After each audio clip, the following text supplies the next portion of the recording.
So we are here. We are here. How's it going? It's good. Yeah, Yeah. it's good. Yeah. Very cool. So we have a special episode, which is weird because we did a special episode for the last one. But, we will immediately record tomorrow, just a regular episode and give updates because we do have a ton of updates for Sudzers. Like for sure, there's a whole Mm. ass episode that's going to be probably focused just on Kada because they're deciding that they want to keep doing some stuff. I can't swear quite yet. It's not early. It's not late enough in the video. Oh, glad you said that because I was about to. Yep. You can't do that yet. What's the time limit for that? Like 3 minutes. Oh, it's a lot for me. Kind of a lot. Yeah. So we can't do that yet, but we will have another episode just probably right after this one is done, just with regular updates or whatever. But this is a special episode because we do have to unpack the Eras tour. And so we are going to kick this off and start doing that. And I have a script. Oh, we're getting intense. Well, I mean, I don't have a script. I have a list Like bullet points? with bullet points, Got it. of which there are 13 that I wrote on the back of our voting ballot. I see that, yes. So you got to make sure that I don't turn this side to the camera at any point. Yeah, don't dox yourself. I mean, I'm pretty sure that I'm already pretty well doxed online. But I'm not. Because that's true. Oh, this one is yours too. Yeah. It would do that. Saw that. It would dox you. Because we, don't live in the same place. Absolutely not. So kick it off. Do the thing. You got to do the thing. The welcome. Oh, yeah. Hi, and welcome to the Soapbox Society. I am Jake Nice. And I'm Chantine Fun. And today we are continuing on with talking about whatever we want because it's a podcast and we get to do that. And we're still trying to figure out what our overall, theme and thing is going to be with the podcast. But A, pretty sure we already have that figured out. 2, it's not going to be entirely Taylor Swift related, but today it is definitely Taylor Swift related because we are, as I said, unpacking the Eras Tour, which we did attend. And we were in the Seattle Eras Tour group, night 2 on Sunday. And it was a moment. And so we're going to unpack it and talk about it, really, because I personally, in case you couldn't tell, am in mourning for sure. I have my comfy hoodie on. I am feeling some kind of way. My pants don't even match. I just bathed today. It is Thursday, the 28th of July, according to 27th. 27th. Yes, that day. And yeah, I just bathed today for the first time since then, because this is how I'm feeling. So how are you feeling overall? I'm feeling very similar. Yeah. Actually. Okay. I have less to mourn, I think, but definitely still depressed. Yeah. I will say that. So yeah, I've been trying to think about how to do this. We originally were going to, we talked about on the drive home on Monday that we were just immediately going to get on and record. Mhm. And I didn't do that. I kind of spent 2 days in bed. And I didn't want this to come across in some sort of, I'm bashing Taylor Swift because I'm not. And I also don't want it to come across as some sort of, I'm like an entitled crazy super fan because I'm also not. Right. But the Eras Tour was incredibly problematic. And I don't think I like it. And so I want to talk about it. Yeah. But on the way home Monday, when we talked about sitting down and recording immediately, both thought it was a good idea. I think until we really wrapped our heads around doing that, and it was just too much to sit and talk about at that point. Yeah. I also spent most of Monday in bed, just needed to recover from all it had been. Yeah, it wasn't even because we were hungover either, which is the weird part. Yeah, no, just exhausted. Yeah, it was just really, it was exhausting. It was definitely a lot of sensory overload there. But then just the emotional stuff that kind of came afterwards, I just got more and more tired as the day went on. Yeah. And just felt more and more defeated. Yeah, no, I was depressed. Yeah, me too. I was literally depressed. Yeah. And it wasn't like a post-concert depression. And it wasn't that we set our expectations too high. None of those things are true. Right. The things that we're going to get in the comments from some psycho Swiftie about how we set our expectations too high or all the things. None of those are going to be accurate statements. That is not what this is. I am going to approach this from a place of being I have been a lifelong Swiftie. So that means I have been a part of it since the very beginning, before Swifties were Swifties. Mhm. And I'm not interested in getting a pissing contest with other Swifties about this, because this isn't, crazy, like stalker online, whatever researching of Taylor Swift, or this isn't, she was my favorite artist when I was 6 years old type of things. I was a grown up when she came out, Mhm. not much older than her. I was in college, and she appealed to really that demographic because she was filling a hole in country music as, the music, the female music for like teenage, early adult girls, which had been lacking, because usually when you have country music, it's for older ladies that have been married and divorced and cheated on and all of those things. Right. So she appealed to the target market that I was adjacent. Mhm. And so I always approached her, because of my lit degree, in a more analytical way, a more thoughtful way, looking at her music and sort of dissecting it from there. And as a result, have always been around. She's always been a part of who I am, but not like a super obsessive fan stalker part. And so I had no expectations going into the Eras tour outside of what it is I've seen from her throughout her entire discography at every single tour. Right. Does that make sense? Yeah, it totally makes sense. And you were approaching it from where? I'm approaching it from a similar history, I guess. I've known of her from her very first radio single 17 years ago, but not at all. I don't do any research or any following. I know what if she makes a big headline, I see the headline because I follow headlines. Often don't read the You never article. read the articles. You just give me headlines. Hey, Yeah, I something just say, happened. hey, I saw Really? this. If you're interested, you can go look at it. I didn't read it. Uh-huh. But yeah, what I know about Taylor Swift is what you've passed on to me, really, other than, Trouble on the radio, the Red Album. Yeah, I've got a special place for that. sure. But where I'm approaching this, like my opinion of the concert, of the show, is what I know of her just throughout history and my experience with her, with the person on stage at the Reputation concert Right, versus this one. right, And for you, what you were just saying with her having always been around, she essentially came out right place, right time for you right, when you were studying for your lit degree and she was addressing things or including things that you were passionate about. And right, it was excellent timing. right, So again, it's, not super fan, not research and stalking. It's just a long history right, of being together. right. And as a result of all of that, huge appreciation for her. So, I was on the MySpace page because that was, the thing at the time. And I would watch her lives when she was announcing her, albums to a very small group of people, and on like MySpace or ULive or something, like the Speak Now era and, all the things. I've watched her grow. I've watched her change. I've watched her discography change and grow. And her, the person that she is, that I've come to expect her to be, was not present on that stage. Mhm. And that's, I guess, the part that I really kind of want to focus on with the, analysis of the Eras tour, and why I think that it was, whatever this ends up being titled, you know, a disappointment. Yeah. And so, That's absolutely my focus. but with all this, we're not going to be completely just like shitting on Taylor and talking about all of the bad things, because the concert was in and of itself an amazing event. It was a spectacle, and just all of the bells and whistles, absolute great performances. There were so many high points. Like the whole thing was just, like I said, sensory overload. It was a lot. It was beautiful. But as a fan, I was in mourning the entire time. So it was a very interesting just contrast within those two. And so I thought it'd be interesting to talk about that. But I prepared it so we have 13 parts, and we're going to have some of the fun within all of it too, and talk about the highs and all the things. So it's not just a complete bash on Taylor the whole time. We're gonna have fun. Yeah.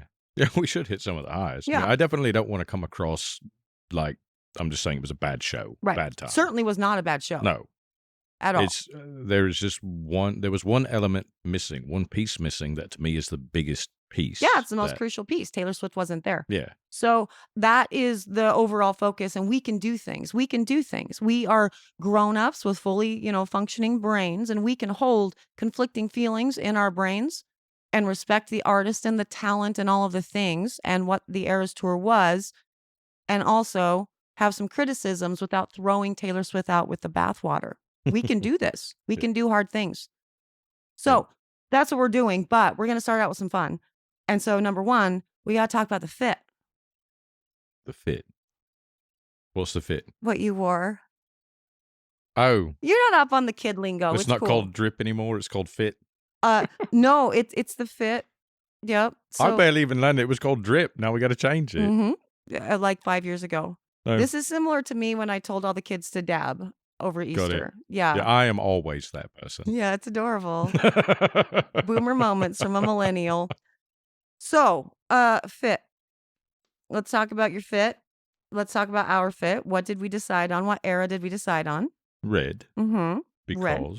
Had to be. Why did it have to be? It had to be for me because the song Trouble from Red is the first time that I brought up Taylor Swift in conversation, I guess, and the first time that you were able to admit that you were a fan. And I ruined your life as a result. Because that's the kind of fan that I was. I have all this knowledge. I was a super fan. Well, not a super fan, but I was well aware of all the things. Reading all the articles, going into all the liner notes, going through all of the lyrics, analyzing the lyrics from album to album as how they relate to each other, seeing her in concert, all of the things, just not telling you about it because it's like, I didn't want to be labeled because at that point we actually had a name. We were called Swifties by the time Red came out. And it came you didn't want to be called a Swiftie? Came with a bad connotation, you know what I mean?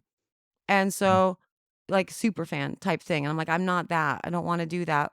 Got it. While I sort of also kind of, it's a part of my personality, Yeah. So anyway, so yeah, it had to be Red for that reason. And obviously pictures have already been put up at this point about our fits.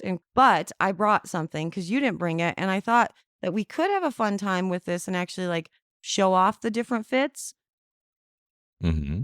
As well as the different ideas that I had for all my fits because I looked so cute. And I actually didn't have to buy anything for anything because I already had everything in my closet. That was awesome. You just had For all of these every outfit era? options. Yeah. Because my wardrobe tends to change when she changes an album. But I brought the things, so I'm gonna go get them, so you can at least show off your jacket, okay? Oh yeah, certainly. This jacket is amazing. There's the front, nice denim jacket. Mm-hmm. Bam. Boom. It's bedazzled with rhinestones. And I will be wearing this jacket absolutely everywhere. Absolutely. As soon as the weather cools down. Uh-huh. I cannot wait to wear it to a work event. I know, it's gonna be so awesome because it's a really nice jacket. That's what Mom was saying. She was really impressed about how nice the jacket itself was. And then I bejeweled it with Trouble. Now, why is it Trouble? Because that's my song. That's your song. Yeah. That's who I was. That was my fit. Yeah. The love interest from Trouble. Yeah. Do you know who the actual love interest for Trouble, I Knew You Were Trouble, was? The inspiration for the song? No. Harry Styles. I could see that. Yeah. With the style. Yeah. With She's got a bunch of them about Harry, but yeah. So yeah, that was You Were Trouble, and I was just, the red, with the hot pants, and the shoes were everything. And the shoes were amazing. The red and white stripe, because that's one of my most iconic red looks from her during the Red era. Mm-hmm. And I love that so hard. It's obviously you could do white t-shirt with not a lot going on or a lot going on or whatever. Yeah. But everybody did that. Yeah, I'm really glad you didn't do that because there was a sea of white t-shirts at the concert. And so I wanted to do the red and white, and it was super cute. I loved that. But then my jacket really didn't have anything to do with red. It was more just an Eras thing because originally we were going to do 1989, which would have been a really fun fit for you because I was going to go in, classic 1989 look with like the wraparound halter and the little flare, like skater style skirt, short skirt, and then, a sparkly jacket, right? So I had the sparkly jacket that I was going to wear. And then we didn't do it. We didn't do 1989. So I decided, because it was going to get cold, we were there until midnight, to Mhm. just sort of make it like an eras type thing. And so I did a mirror ball on the back with all the colors. And then the mirror ball didn't really work. It looks more like a jaw, but it's fine. Actually, you can't really tell in that shot You that really it's kind of can't. sort of skull shaped. Yeah, but it's definitely not real round. But my idea was like a mirror ball type thing. And so I did that. I essentially was a walking Easter egg when I had it on, kind of. Well, that was the whole plan for it. But then I got sidetracked on this and I ran out of time. But I too will be wearing this everywhere because it looks ridiculous and like a child did it. And I'm proud of it. That is a lot of bejeweling. It's so much bejeweling. Oh my God. So that was our fit. Had a great time with that. You looked amazing. As did you. I got you in skinny jeans, which is great. Yeah, you did manage to do that. So hot. I know you thought I looked amazing. You kept smacking my ass. I finally got to the point where I was like, stop it. I know. Like, knocking off. I'm trying to pay attention. So nice, though. You're distracting me. This is my time, and this is Taylor's time. Yeah, whatever. So it was great. And as they can probably see from the pictures, let's talk about our seats. Thing number 2. See, I'm so good. How about our seats? Seats were right up on the stage, essentially, right Yeah. next to it. Section 13, row 5 or 8 or something? 8. Well, yeah, so it was row 8, but there were not 7 rows in front of us. Right. No, there It certainly was weren't. number 8. I think the way the stage came out, I think there was a row 1 around the sides of the diamond. Yeah, because we were on the diamond. But the way the point of the diamond came out, there wasn't room for all those. So because there were more rows adjacent to us than where we had. So we were row 8, but like 4 rows back. Yeah, we were really, really, really close. Yeah. It was amazing. And the best seats I've ever had at a Taylor Swift concert, not the best seats I've ever had ever, but as far as best meaning closest to stage, Right. There's a caveat. that's a huge caveat. So let's talk about that. But first, let's talk about how we got our tickets and the process for that. It was a nightmare. Yeah. Because our original goal for this after rep was to take the girls. This was going to be their first ever concert. Yeah. Yeah, it was fully the intention was to get 4 tickets and the whole family go. And I did probably what everyone did, right? I did the Ticketmaster fiasco, logged on, got my account all set up and verified fan information and logged in for the pre-sale 2 hours before it started, got in the queue, and it never moved. Right. Never, ever. Except when the site crashed and you had to reload and it wouldn't put you back in the queue where you started. Anyway, that was, 2 days, 3 days of that? Because 2 or 3, also... right? Because then she announced her second. Oh, we added the second shows to every location magically. Right. This is how... Shut up. And I was in That's not how that works. Was in the verified fan and the Capital One pre-sale. Yeah. So verified fan didn't work out, and then I got on whenever it was because they cancelled and postponed and whatever, and then came back with the other pre-sale, which was Capital One. Did the exact same thing. It was just the same scenario. Right. Got in on that, nothing. And then so we were just completely defeated and decided, well, fine, we're not going to the concert. And then because the surge prices got freaking crazy too. We started seeing all the surge prices going nuts. Yeah. And when it was absolutely ridiculous. finally possible to obtain a ticket, right? It was 4 or 5 times the face value, right? And this concert, like, I wasn't even entertaining seats that weren't on the floor, right? We were going to be on the floor. It was going to be all 4 of us. Yeah. But when like tickets up in the nosebleeds started going for like $10,000 a piece, yeah, we had that come to Jesus conversation in the pontoon. And I wasn't technically supposed to be a part of the conversation because I knew it was my Christmas present. And we're like, we can't do this. Yeah. We're not doing this. I'm not going to this concert. Yeah, it turns out for the first time. There is a limit, and that limit was about $30,000-$40,000. We're not going to do Yeah, this. That's insane. We're not going to do that. And so we had decided that we weren't going to do it. And that was it. Done. That was it, yeah. It was a sad day. And then the lottery system came around. Apparently, Taylor's team trying to make it. This is a story. Taylor's team trying to make up for the Ticketmaster fiasco and real fans not being able to get tickets and all this thing. Get another email from, I think it was from Taylor Nation first and then Ticketmaster saying, there's going to be another chance. There's more tickets. And if you're interested, throw your name in for when and where you want to go, that sort of thing. Right. So did that, was able to get floor seats through the lottery, but only 2 tickets because that was the max I could try to get. Right. And so that was, 2 months later? I don't know how much longer it was after the initial whatever, but it was 4 days before Christmas. So you had already decided Christmas. It was already set, and it was Yes, not yeah. Taylor Swift tickets. Yeah. Yeah, I think it was a couple of months after we had failed to get tickets and decided it just wasn't going to happen. Yeah. So that was amazing that we got some. Right. Because they sent you the email and they're like, you're part of the lottery. Congratulations. Yeah. You spent a small fortune at taylorswift.com. That's pretty much what it was. Yeah. Yeah. Yeah. If you spent enough money buying merch and they had record of you, then you got another chance. Right. And you were able to get them at the original price that Taylor had set for the concert. Yes. I bought those tickets at face value. Right. Which is an amazing thing. Yeah. So I love that was so incredible. much for all of us. And yeah, as far as that whole process goes, I died on Christmas Day when that happened because it was the very last present that you had me open. And I had already been way overly spoiled, like insanely, like capitalism at its finest was ridiculous. Got a new PlayStation, got a new, it was a lot. And I opened up this empty box and I knew just by the weight of the box that it was tickets, and I was so conflicted in my brain. There was a lot going on because like the smart part of my brain was going, what the hell did he do? Go check the savings account? But the other part of me was like, I don't care. Yeah, you were visibly hesitant to open the box. And then when I did, I died. You guys all had to like pile on top of me and like decompress my system because it was just, whoa. And then I saw the seats and it's like, holy crap, that is amazing. And then when I realized that you did not, pay for, you did not spend our child's first year of college tuition on them, it was even better. Mm-hmm. So that was great. Yeah, it's a bonus. Yeah. As far as the seats actually, though, what was your kind of general, feeling of where they were? Because that's supposed to be the best place on the Diamond. And we were row 13 or section 13, by the way. So should have been a great one.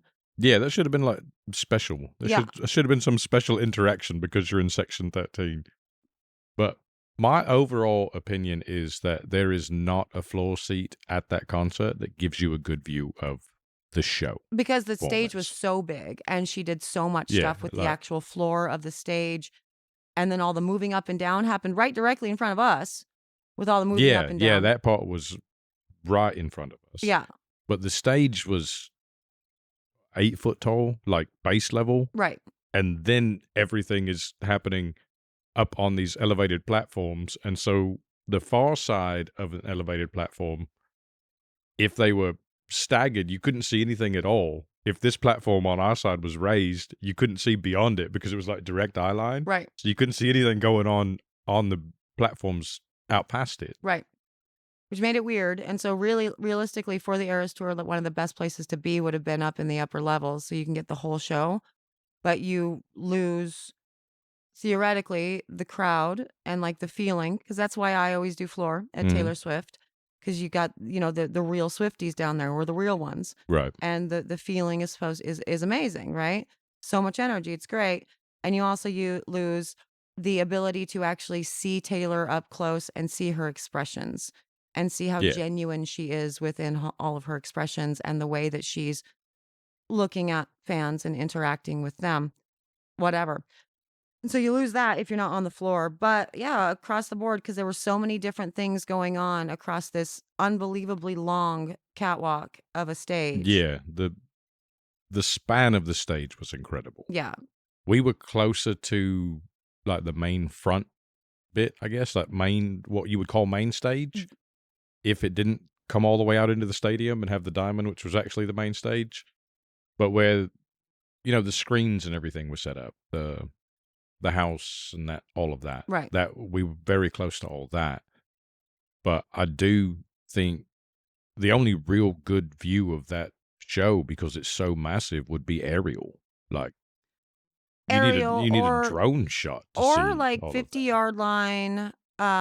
Thinking in football terms, section 100, 50-yard line. So the first riser 50-yard line. It's going to give you basically the best view Yeah. of having to see it all and not rely completely on the jumbotrons. But we had to rely on the jumbotrons for a lot of it. Yeah, and that's the thing is I want to be on the floor for exactly what you're saying, where you can actually make eye contact with the artist, right? You can read their facial expressions. Right.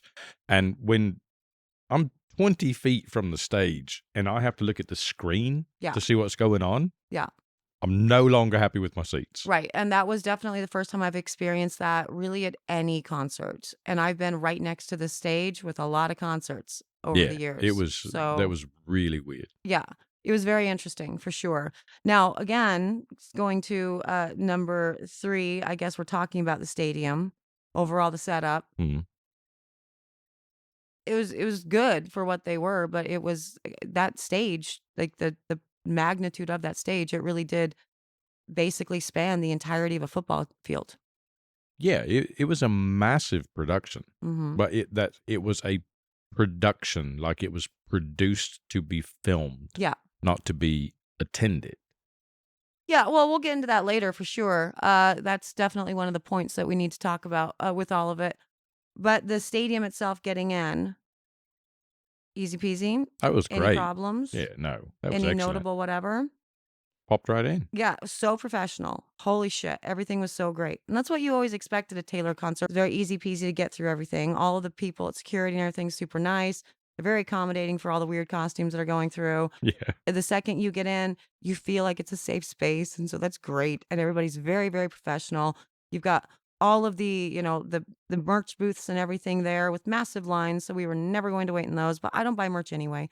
No, that line was huge. Yeah, that was insane. So much so that I had to ask one of the security guys what the line was for. Right. Because I thought maybe we were skipping the line to get into the stadium after Right. we'd come through security and all that. Yeah. Like, wait, why are they all lining up? Because it was 100-yard line. And honestly, I'm glad that he was there telling people that, okay, keep going through here because you know how I love to queue.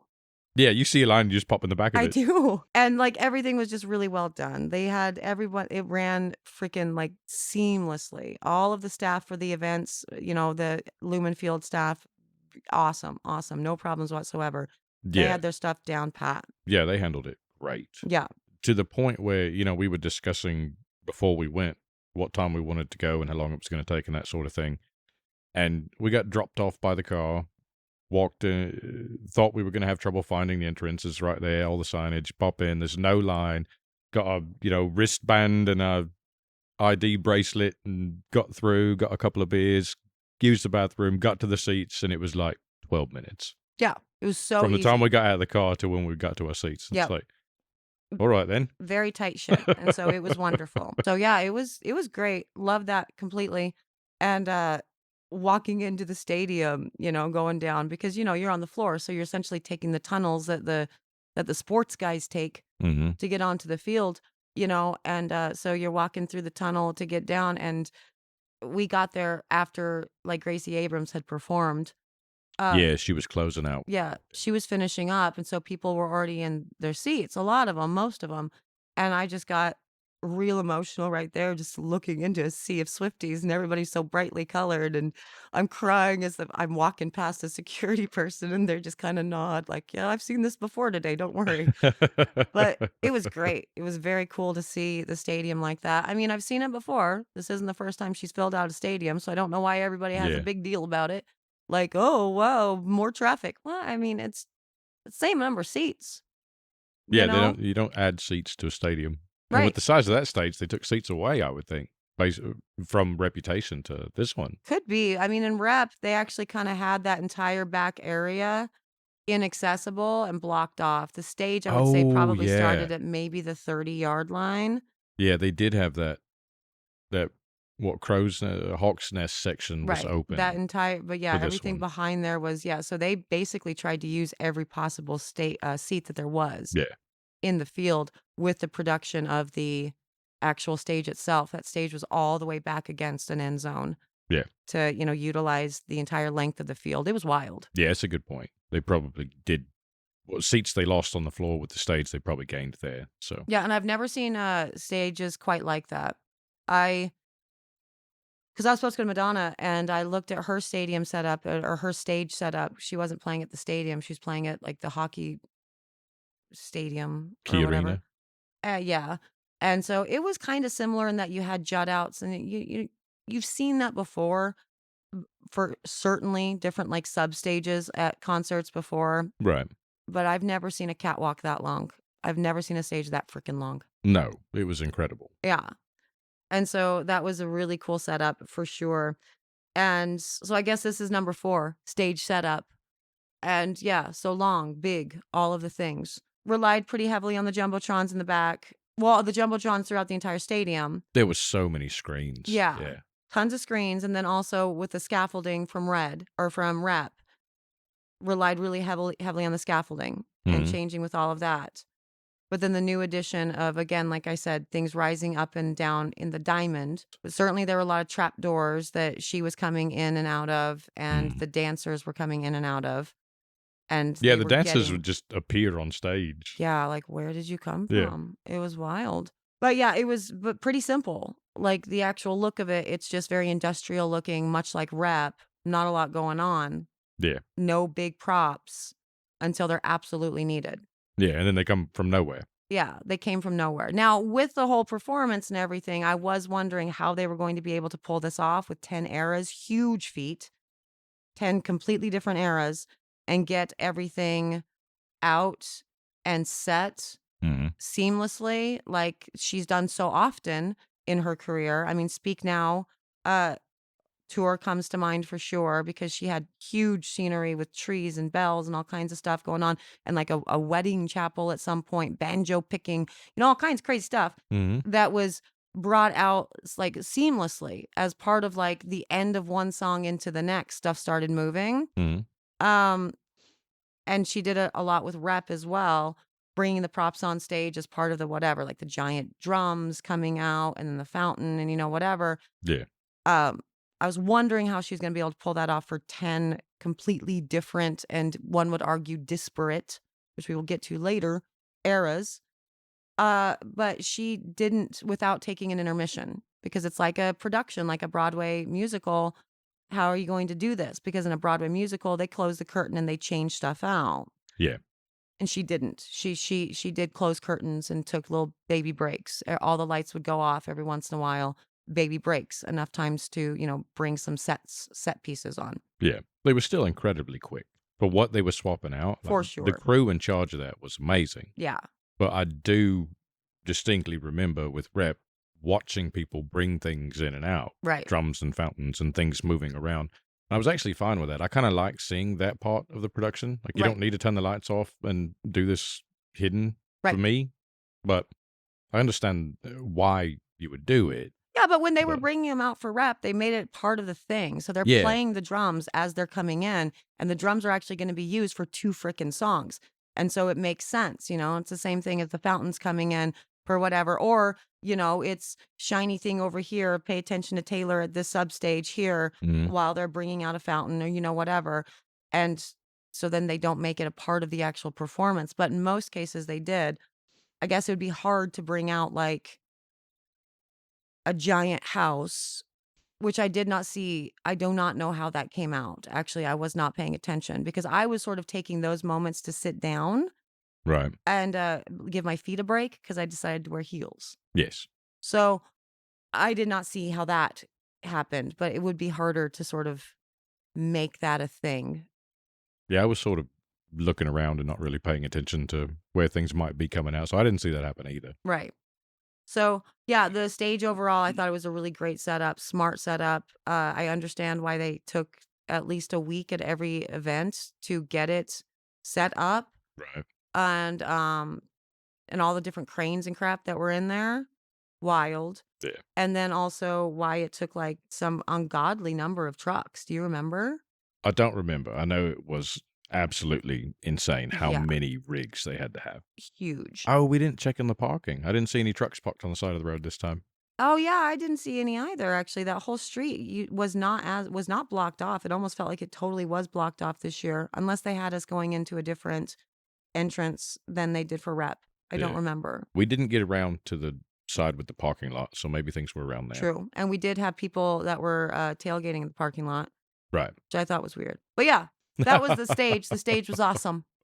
The stage was awesome. Yeah, really Yeah, one smartly done. thing about all of the Jumbotrons, I don't know if you noticed, but the picture quality on those things was just incredible. It was Yeah. like it's not the pixelated little LED things like you see at a football stadium. I don't think that They were like 8K screens. Yeah, I mean, I think that's properly Lumen Field's screens. I mean, we can look it up and see, but I think that that's just how far tech has come and the football field experience since the last time we footballed. You know, we don't sports ball anymore.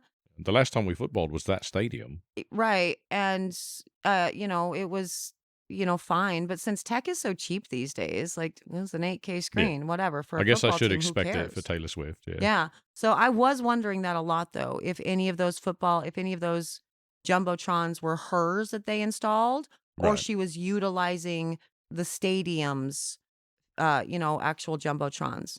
Well, I would think the like big main screen behind the main stage would be Taylor's. Oh, that's 100% hers because it's done on the scaffolding. Right. And But even so that was the picture's incredible. I was oh, blown away by the image quality. to this day I don't know how she was actually doing it because those doors were opening and closing. It's so wild. Yeah, and it's seamless when there's something playing there. Mhm. It's so wild. Yeah, you're not seeing like screen segment divisions. Exactly. It's nuts. It's Yeah. beautiful, but we noticed that during rep. That was because she was utilizing the shit out of that during rep. Yeah. And so, yeah, it was absolutely gorgeous. Well done. Stage was amazing. Yes. 1, 2, 3, 4. Number 5, crowd.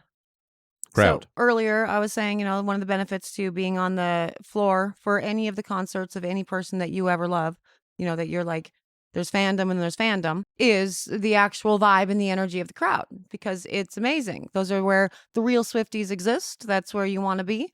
You know, not that anybody is not a real Swiftie that's in the stadium, but, you know, whatever. You're willing to whatever, pay the thing to be part of the crowd. And also for the conveniences that don't exist anymore with Taylor Swift, you know, concerts, which sucks a lot. And I think that's a whole ass different podcast. But the overall feel of the crowd around us, what are your thoughts? Well, like you're saying, the expectation is that in that section, everyone around you is as excited and committed as you are. Yeah, because you're willing to pay the big bucks. Yeah. And that was not the case. No. Not from my experience of my immediate circle. That was not the case at all. I was probably sat next to the single most irritated person in the arena. Yeah. That man did not want to be there. And his goal was to make sure everyone around him knew the whole time that he would rather be anywhere else. Yeah, 100%. He was such a bummer. Like when I was sitting next to him and we swapped places while we were, you know, during the Haim sisters or whatever. Yeah. Yeah, he was just there with his arms folded, just very, very irritated, had no desire to stand up on his feet. He was not standing a whole lot during the concert until his girlfriend made him. Yeah, no, he didn't stand up one time until she leaned down and asked him to stand up. Yeah. And then he's still arms folded. Every time I looked over at him, he was staring up into, at that point, a dark sky and occasionally sighing and grumbling. Yeah, which is so wild. For the entire concert. Yeah, like why? I have so many questions. First, for the girly, why did you bring this guy to this? Right. Like they are expensive tickets. So why would you waste your experience on a jerk when you could bring one of your friends who would actually appreciate it? You know what I mean? Yeah, I wouldn't want to be there if I was with someone acting like that. Right. And 2, well, maybe he bought the tickets, but it's like, cool. You give that same thing. You still give that ticket to your girly because he doesn't want to be there. So don't take him. Yeah. If I bought Taylor Swift tickets for us to go, but if I bought Taylor Swift tickets, I gave them to you. They were a gift. Right. And if I felt that way about going to this concert, I would fully expect you to take anyone else. Yeah, you would Take your 100% pick. not be going. No. Like you are not ruining this moment for me. Yeah. It's so weird to me. And especially seeing it on the floor. Like, obviously, I have a lot of girlfriends who, like, their family took the kids, managed to get tickets to take the kids to, you know, the concert or whatever. And so dad's there and he doesn't really get, or even mom to that. They don't really get Taylor Swift and it's like, you know, whatever. So maybe I can see, you know, that, but they're up in nosebleeds. Right. You know, where they paid a lot less for the tickets. Yeah. And so it's very weird to me to see that on the floor itself. Yeah, I could see a family group where a number of them don't care about Taylor Swift. Right. Still going to the concert. Right. But even then, you're not going to act like that. If you've got a family of people that, drug dad along, I didn't see anyone else in that situation acting like this man was. Right. Seriously. It's so wild. You at least try to engage. Try to enjoy yourself. Right. You're here for 4 hours. Exactly. Because it's a long, and you've been here since, 6 o'clock at night.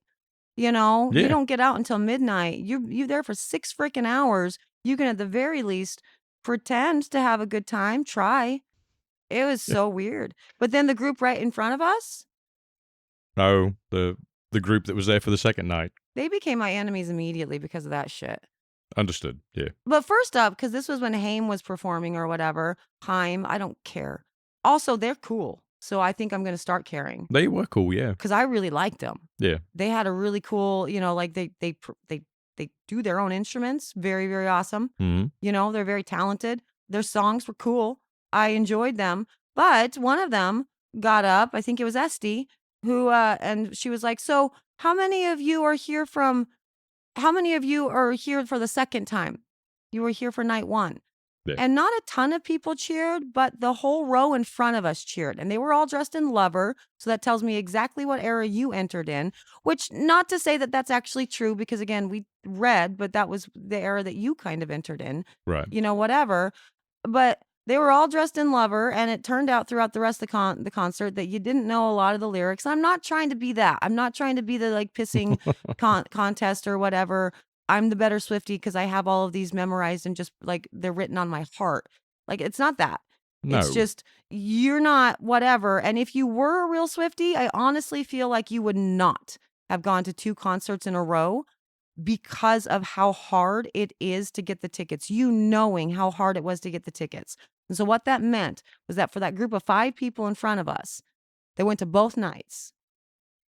5 people didn't get to go to one night. Yeah, what they did is take 5 other people's seats away. And I would never do that. That is so not Swiftie behavior. No, yeah, it's a messed up thing to do. I don't know how they even managed to get tickets for that big a group for 2 nights in a row. I know. Super crazy. If apparently everyone didn't go through what I went through to get better tickets. But if you did go through any sort of shenanigans, which I know everyone did, because Ticketmaster failed immediately. Right. There was no general ticket sales. Right. It just got canceled. Right. So you were part of one of the pre-sales if you got tickets at all. If you went through that to get your first set of tickets, why in hell would you not have respect for other people trying to get tickets and not buy them for the second night? Exactly. And that's the part that just as soon as they started cheering, immediately I was like, oh no, I am not in a safe space. I do not like you. And I might get drunk and talk some shit tonight. And actually, I wasn't even drunk. And I still was like, that is awful. Uh-huh. And was loudly talking about it. I was that bitch at that moment. And I am completely fine with that because that is awful and not at all part of the Swiftie culture. How dare you? Yeah, no, it's messed up. Yep. And so, yeah, that sucked. And then everybody else around was fine. I think they were kind of Bush League, just general people, the girls behind us. They were, as soon as we sat down. With the dying and they were talking phone. about how their phone was dying. And they're like, we only have 27%. And so I just popped my charger off of my phone, my magnetic charger. I was like, do you have the thing? They had the thing. Because you have to have a certain thing to use one of these. Yeah. Yeah, you got to have the MagSafe. Yeah, you've got to have the right, back. And so I just popped this off and I gave it to him because, my phone is charged with a 100% whatever. And this was at 6:30, 7 o'clock at night. Yeah, it's the beginning. Yeah. So you came in with a dead phone. A terrible idea for, Taylor Swift. So you're not going to be able to take videos and pictures and do all your things for a very long concert. It's just a bad idea in general in life. Yeah, especially in that situation, though. How are you going to call your Uber when this is over? Exactly. You're going to need your phone after this. Yeah. How are you going to pay for anything? I felt like I was being a responsible mom. I would have scolded them if they were my children. But they were fine, and the people next to me that were all dressed up in lavender haze, that was cute. But it was a fine crowd, I suppose. Yeah, except other for than that being a huge buzzkill next to you. Yeah, other than that next to me and that in front of us, everyone around was that, though. They were fine. Yeah. There was no, I feel like the super fans were maybe out in the parking lot. But Yeah. I don't know, our section was not full of them. which is super weird because, again, it's like Section 13. And so, like, maybe that was our problem. We didn't intentionally pick Section 13. We just sort of realized that literally the day that we left that it was Section 13. But maybe like the new Swifties who like really get into this weird Easter egg and 13 and stuff that she's an absolute slave to. It used to be something that was fun and whatever and just part of her personality, little quirk, right? But now it's just she has to just drive all at home because the new Swifties demand it. Maybe that's what happened. They all intentionally really wanted Section 13. And so we got left with a weird bunch of people. We were definitely with a weird bunch of people. But Not the crowd I expected to be surrounded by. Same. And so that was kind of interesting. But overall, it was great, like the overall of the everything, that was fun. It was so loud. It was incredibly loud. Like so loud. I can hear Taylor Swift performing better on the recordings that I did Right. than I could actually hear in the concerts, which I found very interesting. Yeah, that is interesting. Yeah. Yeah, globally, the 74,000 people outside of the 10 around me that I'm bitching about were great. Yeah. And It was a good crowd. at the end of the day, it was just nice to see all the Swifties together again because it's been 5 years. Yeah, it was a really awe-inspiring scene to look around the stadium. Super was. Yeah. But next up is number 6. What's number 6? Setlist. I mean, I've got some beef with the set list. So you can do it a number of ways. I can bring out the piece of paper that I printed out for it, or on your phone, you can pull up the playlist that I put on Amazon Music. And so it's in order. And so you can look at it there, and then you have a visual representation of like how many albums or how many songs from each album there were, if you need refreshing.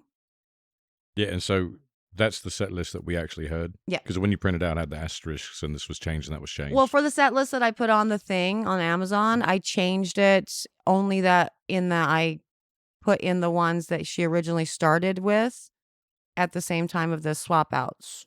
So like, "'Tis the Damn Season" was supposed to be the opener for Evermore.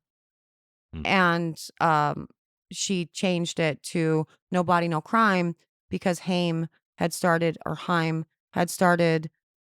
opening up for her like the week before she got to Seattle. So yeah, I kind of put both in just to give an idea because we're going to talk about like overall like production and how that all went down or whatever, to give an idea of what it was supposed to originally be. So I included both because "No Body, No Crime" was not supposed to be how you started Evermore. Right. So that's what I did. Got it. And so we do have, obviously it started out very lover heavy. Very. And so we ended up with Miss Americana, the Heartbreak Prince, which was shortened just, I think, so she could say Miss Americana, because she's very much in that era of like, she loves calling herself Miss Americana. Nobody gave her that title. She took that title. I don't feel like it's accurate, but also I don't really care. So fine. Right. But yeah, so she did that just so she could say it's been a long time coming and then call herself Miss Americana. But it was cool listening to 70,000 people scream, "Go Fight Win." Yeah. I love that. And then, followed up with "Cruel Summer," which, as we knew from the TikToks and all the whatever, because I guess this is another important thing to point out before we get into the meat of the rest of this. I actively avoided any and all spoilers for this concert. Yes. All of them. I know that it was happening. I know that people were live streaming while they were there. I obviously couldn't avoid everything because you just pull up Facebook or Twitter or YouTube or whatever, and there's a new picture of a dress, and there's, whatever. There's some scenery, some set, whatever.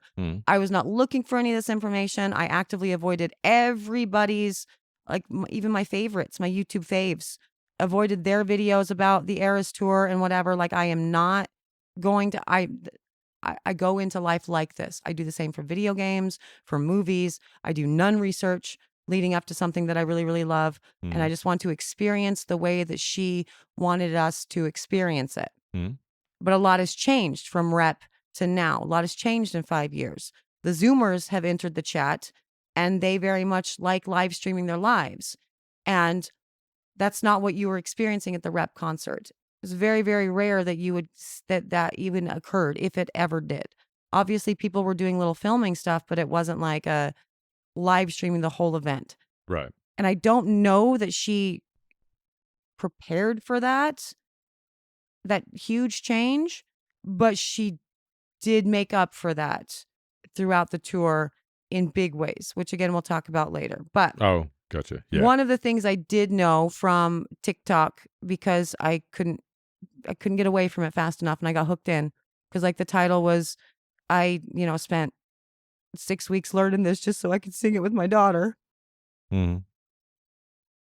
which is how you're supposed to do it if you're not actually a Taylor Swift fan, but you're going with someone who is. Yeah. Dude who sat next to me. Yeah, is that she starts off and she actively calls out bridges, and we love Taylor Swift and her bridges. She's got great hooks, she got great bridges, all the things. She actively calls it out very beginning of the concert. This is our first bridge of the evening. I would like it if we could walk it together. Mhm. Everybody's screaming the bridge to Cruel Summer at the top of their freaking lungs. Mhm. And so that was fun. I love Cruel Summer. That's always been a bop. I am glad that it is getting the respect it deserves now. That is awesome. I know you're not a fan of the Lover era in general. I don't dislike Cruel Summer. I do dislike, and like you said, we'll probably talk about it later, that I would not have known to memorize that bridge if there wasn't a TikTok about it. Yeah. And so I had to tell you, I was like, you need to memorize this bridge. Yeah. We're all doing it, whatever. I've got all sorts of things to say about all sorts of stuff like that. Right. Yeah. Because that's another thing that, we'll definitely come up with in all of it. But with the Lover album, again, she did 1, 2, 3, 4, 5, 6 songs from Lover. And then Lover was beautiful because of the dancing around her. That was so gorgeous. It was great dancing. All of the footage that I have from the actual concert is not of her at all. It's of all of her performances, all of the dancers around her, all of the stuff going on around her, because it's so amazing. But they had all of these beautiful dancers doing like ballroom dancing, swirling around her. Gorgeous. Yeah. Love the that. dancing for Lover was great. Yeah. Even if the song isn't. And then it went into Fearless era with 1, 2, 3 songs. So we got a shortened version to Fearless. Then we got You Belong With Me and Love Story. So this makes sense. These Yes. are, very whatever. We entered the Evermore era, which was very gorgeous and was supposed to be starting out with 'Tis the Damn Season, which is our song. Which, I would have loved it if it started out with 'Tis the Damn Season. But it didn't. It started out with No Body, No Crime because the Haim sisters were there. Yeah, which is a fine song, but great song. If I'm going to pick between them, I'm picking 'Tis the Damn Season. Yeah. And so that's how that era was supposed to start. And so it had some trees and some orange imagery going on and all kinds of stuff. Very, very cool. She did No Body, No Crime, Willow. Marjorie, she didn't even warn me that was happening. There was no stop. There was no lead up. And so you're just going to drop a song about your grandma. And so I'm sitting at that point. So I have no idea what was happening. But that was a moment. I felt actually incredibly betrayed at that. Well, really all the whole time. But for sure that moment was like, oh, yeah, you really are different. Because that's not what you would normally do. No, that's one of the times that she would have stepped back and spoken about what's occurring. Yeah. And she would have given some. And that was the thing. She's a narrator. She's very diaristic with the things that she does, the things that she writes. It's all about her life. She has said that from the very beginning. I can only write stuff about my life. Whatever. Not to say that that's all she does now. But Marjorie is very obviously about her grandmother. Usually she would take a little break and be like, so I wrote this song. I have this, my grandmother was, this wonderful singer, dancer, performer, all of the things. Maybe talk about Mama Swift and how Mama Swift grew up in this. So this is the only life that Andrea's ever known, whatever. Nothing. It's just, oh no, it's next beat. We've got a schedule to keep to, whatever. Yeah. And she launches into Marjorie. And so I am on the chair. Everybody is standing because you stand throughout an entire Taylor Swift concert. That's just what you do. And I'm on the chair, head in my hands, sobbing my eyes out. Yes. You did not prepare me for this. I had no idea this was coming. And I think you're taking for granted that everything is live streamed, and you're just, I think, incorrectly assuming that everyone there knows everything about your discography, about this concert in general, about it all.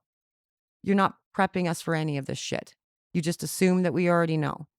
Like Yeah. we've already seen it 1,000 times before we're here live seeing it. Yeah. To me, that is my biggest beef with the concert. Oh, yeah, 100%. That compared to Reputation, which is my only other experience with a Taylor Swift concert.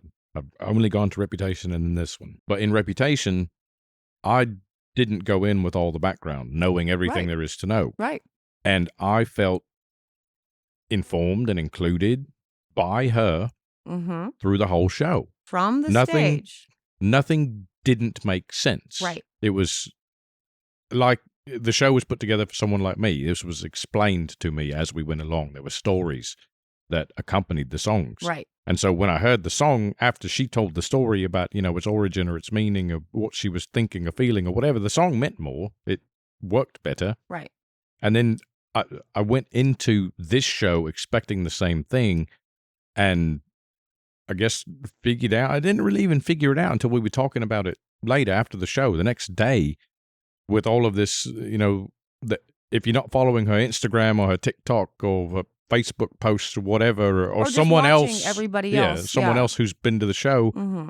there is no information disseminated from the stage. Right. You are just, when you go in there, you're expected to have consumed social media about it, Right. and know what's coming. Right.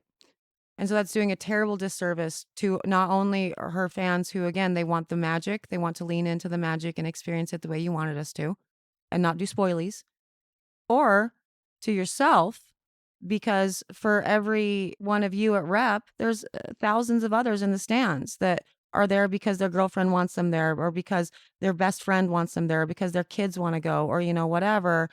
But you tell that story and you humanize yourself, and they might actually connect to that and go, oh, wow, I respect you. I actually do want to go listen to your artist, your work now. Yeah, I became a much bigger Taylor Swift fan after the Reputation concert. You absolutely did. You absolutely did. And so I know one of the big criticisms for, us even having this conversation is going to be, well, she doesn't have time. It's 44 songs. It's blah, blah, blah. A, you picked 44 songs. 2, there were multiple things that were built in, intentional shit that was built in that could have been time to have these conversations. You can take a break, take a breath before you dance, whatever. You cannot have this like pre-scheduled thing that none of us knew. I didn't know about till after, of like, let's see which city can get the loudest ruckus applause. It might have been after Champagne Problems. I don't know, whatever. You could have not done that. You could have chosen to not actually play the full 10-minute version of All Too Well. Yeah. Just the new choruses or the new verses. You know what I mean? Yeah, absolutely. So bullshit. I call bullshit on that. It could have been done. She could have continued to be a human on stage, but instead what we got was an animatronic that was just clipping. But I guess that's for later. Yeah, I don't know if it's for later or not. Yeah. I've seen the bullet points. there's Marjorie, and then Champagne Problems, and then Tolerate It closed out Evermore, which was a beautiful scene. production. Yes. Absolutely stunning. Yeah, it was probably the best done scene production to a song of the whole concert. 100%. Yep.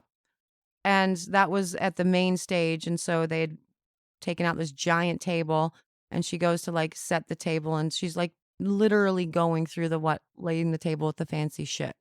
Visually, it was very stunning because the table is this huge long table across the entire, main part of the stage, and it's black behind her, just a single spotlight from what I remember on that actual thing. And there's a guy sitting at the end of a very long table, but on either side of the main scene, like split into thirds, is a camera that's focused on him, and I'm pretty sure a camera focused on her. And it's blue. The coloring is different.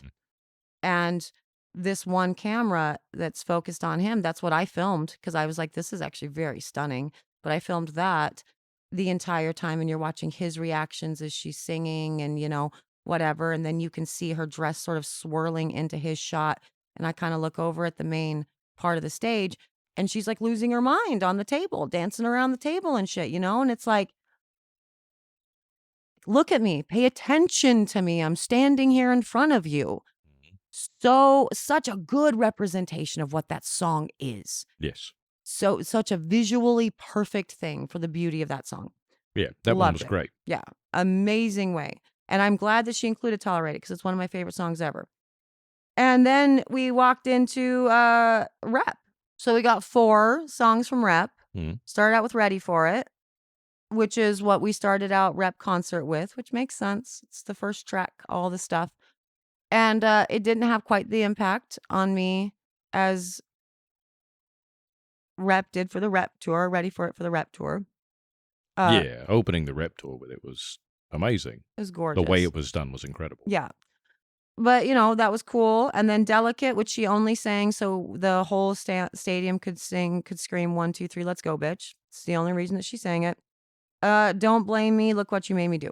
Fine, cool, awesome. Those were some bangers from Rep. And then she launched into Speak Now, which we were very lucky because we got Enchanted, which we kind of bagged on the whole time. And I don't super remember what was going on the stage because we were just laughing about Owl City. Yes. And loudly talking shit about it for the people around us that were not in the know. This is written about Owl City. For the people around us that had not been subjected to that terrible news yet. I'm going to tell everyone. Yeah. And we got Long Live, which I love. I've always loved Long Live. We got Long Live at the end of Rap, mashed up with New Year's Day, if I remember right. And that was cool. And so that was all of the Speak Now era. And then we launched into Red. So we got 2 from Speak Now. And we got 1, 2, 3, 4 from Red. Yes. So we got 22. We are never ever getting back together. I Knew You Were Trouble. Perfect. And then the 10-minute version of All Too Well. I'm very glad we got I Know You Were Trouble. Didn't really care if 22 or Never Getting Back Together were on the list or not. Right. But they were like some of her more popular songs during that era, like the ones that were. I noticed with a lot of these, they were singles during their times. Yeah, and we got so a that concert made of radio sense. singles. Exactly. Yeah. So you had to consider that. And so she was pretty thoughtful in putting this all together for sure. And that Red only got 4 songs. Sucks because it's one of my favorite albums. But that said, I have 10 favorite albums. So, I have 9 and then Lover, Right. But 2, we got the 10-minute version of All Too Well. So that's pretty cool. It was pretty magical experience to be able to get the 10-minute version of All Too Well and scream along with 70,000 fans, fuck the patriarchy. That was fun for me. Yeah. I enjoyed that. And then that broke into the folklore era, which was initially supposed to be Invisible String. She stopped doing Invisible String around the time that the Joe Alwyn relationship news broke and changed it to The One, which was the opening track on Folklore. Right. And her writhing around on the Folklore house on top of it with some very ugly, like the whole thing was ugly to me. Yeah, the swamp hut. Yeah, it was a swamp hut. Yeah, it absolutely was. And so that was a very interesting choice for me, but whatever. I guess it maybe would have made more sense for her to be writhing around on top of a dilapidated house if you were singing Invisible String, maybe. But whatever, I don't care. So we got Invisible String / The One. We got The One. And in the folklore era, we additionally got Betty, The Last Great American Dynasty, August, Illicit Affairs, My Tears Ricochet, Cardigan. Yes. So a total of 7 songs from folklore. If you sing one of the trio songs of the trilogy songs, you have to sing all 3 of them. So that makes sense. Sure. And so that was fun. I don't really have any issues with her and the ones that she chose. Those are very popular ones for the folklore era. Yeah, I don't have issues with what she chose. I would have just liked to hear Mirrorball or Peace or some of the other songs I like better. I know you love Peace. Peace is so good. But yeah, that was fine. That made sense. Illicit Affairs was I liked that a lot. And then after Cardigan, we launched into the 1989 era. So we got 4 from the 1989 era. We got Style, Blank Space, Shake It Off, Wildest Dreams, and Bad Blood. So we got 5. And that makes all the sense in the world. Those were Shake It Off was her first single from the 1989 era. And all of these were arguably her, well, they were all mostly singles. And then Wildest Dreams became a fan favorite. And so Got it. she did that. And so 5 from the 1989 era. And then the 2 surprise songs came in. And so the surprise songs we got, one from Red, one from Debut. And Debut was Tied Together with a Smile. And it was the first time that stadium was quiet. Let me tell you that. I'm the only one in my area certainly singing every single freaking line. I think it's the first time I've heard the title to that song. Tied Together with a Smile? Yeah. I mean, it's from Debut, you know? Yeah, If you're a new Swiftie, you don't really go back and like actually absorb the old stuff. Some people do just because they want to, be the craziest or whatever. But for the most part, no. And you could tell just by the stage itself and the stadium itself for both of those songs, for Tied Together with a Smile and the one that she did for Red, which was Message in a Bottle. Message in a Bottle. Pretty quiet. The stadium itself was pretty quiet. Yeah. At least Message in a Bottle I knew. Yeah. Like, I actually know the song. Yeah. Not just have heard the title. But. Right. And so those were the 2 surprise songs. So we just got the one from Debut, which I have thoughts on, but that's for a different podcast entirely. And then we hit the Midnights era as it's getting closer to midnight. Yeah, and that makes sense. We end up with Lavender Haze, Anti-Hero, Midnight Rain, Vigilante Shit, Bejeweled, Mastermind, and Karma. So we get 7 from there. And none of this is just core Midnights. None of the DLC Midnight songs that came out after the core album were in there. Accurate, actually. Yeah. All of those were on the original, like not the 3 a.m. version or the after. The pretty 3 sure. a.m. version. Yeah. Yeah. Great Wall would have been awesome to see live, to hear live. Yeah. And Maroon, I really like Maroon off Midnights, and that didn't make it in either. Do you know who Maroon's about? No. Harry Styles. Me and Harry should be friends. Did I not say in the Speak Now, one? Did I not tell you that I don't know why everybody always obsesses about Joe Jonas? The Harry Styles songs are so much more interesting. Yeah, agreed. And he's such a cooler person. I mean, no hate, Sansa. Your husband is lovely. We love you, Joe. We love you, Joe Jonas. We did it, Joe. We did it, Joe. So 7 songs from Midnights. Yeah. So she was pretty heavy with Evermore, Folklore, Lover, Midnights. As it should be. Why should it be? Because those are the 4 that she's put out since Rep and the ones that she owns. The tour, if you were just going to do a tour of new music, it would be those 4 albums. Exactly. And so it made sense that she was heavy on all of those. And so I very much approve of that, for sure. Yeah. I totally approve of that. It's just strange that they're so heavy, and yet you managed to leave out my favorite songs on like all of them. Yeah, but that's impossible to do though. It's so impossible because we love all of these albums so much. And Folklore and Evermore have such a special place in our hearts that in actuality, we would be having this conversation even if she had put Your Besties on there. Yes, we would still be saying, I mean, bummer that we didn't get to hear Cardigan. Yeah, things would still be left out. It would still be a thing. But if she wanted to do a Folklore Evermore tour next year, I would go. Yeah, and she could have done that. She could have come back and toured Folklore Evermore and then Midnights and then whatever. Yes. I think this was probably, I have some theories as to why she did this. And again, that's for another podcast. But all in all, and that's a good one too, because that's going to be connecting with strings on the string board. It's great. That will be great. I'm going to do so many of those. Not an invisible string, though. You'll be able to see it. You can see it. But speaking of invisible string, all in all, the set list is the set list, but all throughout those 45 songs, there was no theme. There was no real reason for her to have selected the songs that she did. She wasn't telling a story. No. And there's no way that you can argue that and actually believe it to be the case at all, like, period. I know that people have tried and they are wrong. Like, the belief that this is like, it's crafted in such a way to be, this is the beginning of me and Joe's relationship to the breakdown.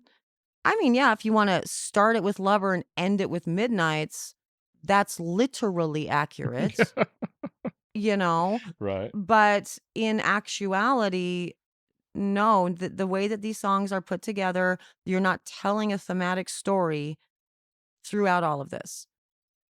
You're just not. That No, is it's not just something that could happen. it's a completely disparate set list. It They're just really is. organized by album. They're and not organi- even in album order. Right, Like order of album release. right. And you're not going to be getting a meaning moving from, well, I mean, I could actually find a meaning between Love Story and No Body, No Crime.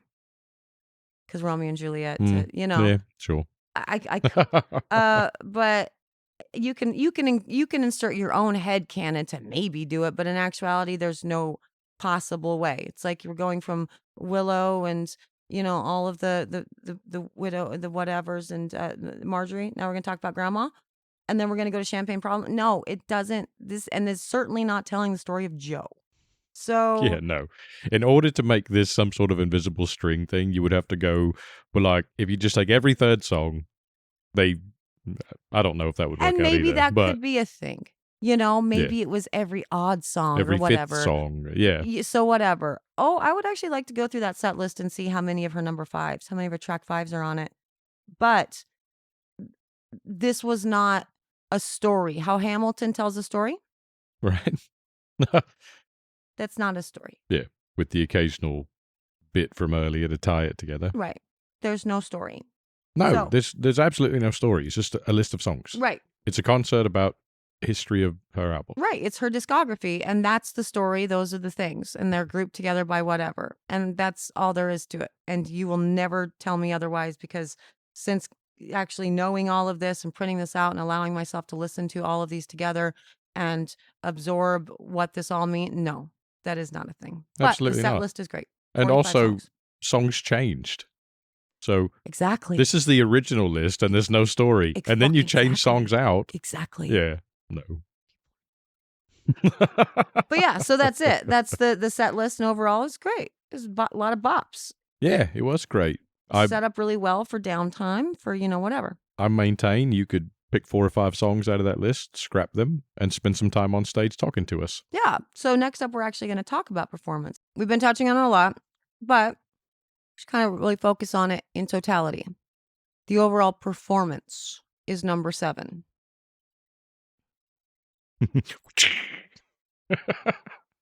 Yeah, 7. Got it. So, Overall performance. yeah, what were your thoughts on the performance? Is this where I complain about things? It could go both ways because it's part and parcel, you know? Yeah. It's if it wasn't this show in particular, it was someone else, maybe different location, it was probably a great performance for performance sake. This performance lacked audience interaction or acknowledgement. It lacked personalization. It lacked connection. It lacked all of the things that I expected from Taylor Swift, Right. specifically, that I would not expect from, like, say, Beyonce. But it was isolated as a performance. It was a phenomenal performance. It's a great show. It's an excellent production. Yeah, 100%. It was a very beautiful show. I have never seen anything that is quite the same, that is quite like that, ever. It was over the top. I understand why it's being touted as the biggest and best, you know, tour to ever exist in the history of ever. It was all amazing. All of the set changes, very smart set designs, the way that the dancers were utilized, the way that the theme changes, you know, whatever, no expense was spared. It was absolutely stunning, for sure. Yes. Beautiful, beautiful production. That combined with the set list, it was like watching Taylor Swift, the musical. Hmm? Like a Broadway performance Yeah, it's a good way to put it. starring Taylor Swift, Yes, Taylor Swift as herself. but not Yeah. playing herself at all. It could have just as easily been Taylor Swift the musical starring her understudy, the person who came in to play Angelica after Angelica was no longer Angelica. Right. You know? But you went to the show expecting to see Angelica, Right. not the understudy. Right. But yeah, no, I mean, the performance across the board was gorgeous. They had so many beautiful moments, like starting into the Evermore era, those trees started rising from the stage and, you know, the lights were changing or whatever. Very, very beautiful. The movement and the way that they used the stage in the middle, really, really fun. Some of the set pieces were very, very ugly and confusing. And some of the wardrobe. God, some of the wardrobe was horrible.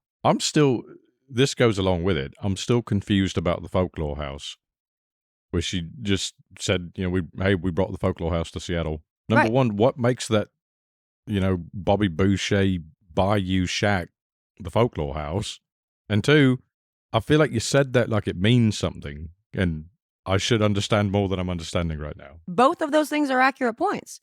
Yeah, because folklore is what? It's wistful. It's the dead poets, the romantic poets. It's, you know, the gray and white and the talking about wisteria and ivy and all of the. Yeah. Why does it look like a shack in the bayou? Yeah. No, I picture, you know, the woods outside of Boston in Massachusetts, not Louisiana, Right. I mean, I pictured England which makes sense. and The like lakes and all that. Wuthering Heights and shit. You know what Yeah. I mean? Like you're hanging out with the Bronte sisters and crap. Like I was very floored by that. But yeah, the second part. So we brought the Evermore house or the folklore house or whatever to Seattle. The hell does that mean? Yeah. What is it? And what does it mean that you brought this? Right. Yeah. And probably, I haven't actually looked it up, but I am willing to bet that she actually did explain this in the first stop of the tour. Right. And then she went, okay, now we're done with that. Yeah. Someone posted about it somewhere and you're just supposed to know. Right. And so again, the assumption is you have to be 24/7 connected to all of the going ons. One of those are right, of the Eras tour in order to get the full story. And that is insane and very like, what hubris do you have that you think anyone has that kind of time? But two, why are you doing your own tour such a disservice by not leaning into the magic that you created? You have created magic throughout your entire discography. Every tour has been carefully crafted, beautifully done. All of your music videos, all of the releases and the things, they're all crafted from your fantasy land inside of your brain. Yeah. And when you get to see it in realization, why would you not take a moment and say, this is how the folklore house came to be? Yeah. Rather than relying on everyone else to tell your story, Right. essentially. Yeah, tell your own goddamn story. You've been doing great at that your entire career. Yeah, and that's what I expected and what I feel was severely lacking. I mean, that is the single piece that really irritates me about that. Like you said earlier that you had to purposefully avoid spoilies. Right. For months. I mean, the tour's been going on for a minute, right? Yeah. I didn't have to avoid anything. That's not my feed. Right. I never saw any of it. Yeah. It didn't come to me. Out of respect for the show, I wouldn't have consumed it had it been fed to me. Right. But it wasn't even an option. Right. I would have had to be searching specifically for details about this tour, this show, to find anything at all. Right. So I went into this expecting that sort of thing to be explained. Don't say, hey, by the way, this thing everyone knows about, we brought it here too. Right. Bitch, I'm right here. Like, we can make eye contact. Right. We're this far away. Yeah. Tell me what is going on. Right. No, none of that. Not one time. None of it. You're absolutely right. And there were so many opportunities wherein she could have and should have done that, taken the moment. And again, I don't want to hear that there wasn't time. She could have made this thing last as long as she wanted. Yeah, who's going to complain about being there an extra half an hour, right? I mean, two, you could have made some cuts elsewhere, you know, in order to do this. Like there was a moment when she's standing up there with her freaking koi fish guitar that was in a museum. Right. and said nothing about it. Said And I nothing about it. expected, you had told me that she had gotten one of her guitars on loan from a museum to do this show, to do this whole tour. She's taking this museum relic guitar with her. Yeah, to do pieces of the tour. Yep. From her first album, right? I think it's from Speak Now. Let me double check. And so I saw her on stage with the guitar and expected some sort of acknowledgement. But no, you're just supposed to know. You need to come into the venue with the knowledge that that's what this guitar is. Yeah. Otherwise, it's just one of the dozen guitars she used. Exactly. Yeah, it is from Speak Now. And so she brought it in after the Speak Now album was dropped. The Taylor's version was dropped. Got it. And so maybe she talked about it at Kansas City, but honey, you're still playing it in Seattle, and I didn't watch anything from Kansas City because I didn't want any spoilies. Yeah. And I shouldn't be expected to go watch someone's live stream of the show in Kansas City. Exactly. You tell me here now. Right. Point it out. This is cool. This is a moment. Which would have been pointed out if this concert was 5 years ago. Yeah. This is that disconnect with the thing we were talking about, 17-year fans versus 5-year fans. And I am very curious to see comments on this and see if anyone of like the new fans care about any of this at all. Yeah. Or if this show was just like totally fine and met all their expectations and they've got no complaints whatsoever. That's actually a good idea. If you're going to leave comments, leave the comment as to when you when you actually became a Swiftie, and be honest about it. You know what I mean? This isn't a pissing match. Yeah. You can literally say I became a fan at Midnights, and that's fine. We do want your take generally as to all of this. Yeah, no, I'm truly interested to know what people's feelings are depending on how long they've been part of Swiftiedom. Right. I mean, if you did come in at Midnights and you got tickets to this show and you went to see it and it just blew you away and it was everything you expected, I would like to know that. Right. Because I feel completely differently and I would sort of like to gauge where things are going to go, where they can go, right, what's acceptable. I don't want this to be where it remains, where it goes. But maybe I'm far outnumbered and I just don't know that yet. Right. And that's one of the things that I've been sort of like pondering and thinking about as well with all of it. As far as my opinions on where Taylor Swift is going or whatever, I put a moratorium on actually deciding that, because I think I've mostly come to terms with this is a very iconic show. It's hard to do. She had to be on some sort of time crunch regardless to get through 10 albums. It is a thing. Okay, the performance was very formulaic. You had like, it's almost like she had the metronome in her head every step of the way. You know, that ticking clock of this is next and this is next and I'm going to hit this beat. Again, like a musical, like an actual production. And I'm going to go ahead and give her the benefit of the doubt and say this was a one-off because in order to hit all those time constraints, we lost Taylor in the process. And when she goes and tours a proper album after this, and it's not as big of an event, she's going to come back to us. But for those people who became fans post-rep, and so Lover, Folklore, Evermore, Midnights, you have no history with her. You have no history of her she created parasocial relationships. Like she created this culture. That's who she was. Mm-hmm. And as country music, as her starting in country music, she had to be that and she was humble and such a, whatever, just honestly, genuinely blown away by every fan that she had and every award that she won. And when she started selling out tours, just flabbergasted. Like, I would never take this for granted. Genuinely that person that country music demanded, because, when you're a country music singer, you have to be everyman. You're average Joe singing to average Joe. If you have any like uppity nature about you, then you're Miranda Lambert and canceled for life, because how dare you tell someone they can't take a selfie at your concert? Yeah. But whatever.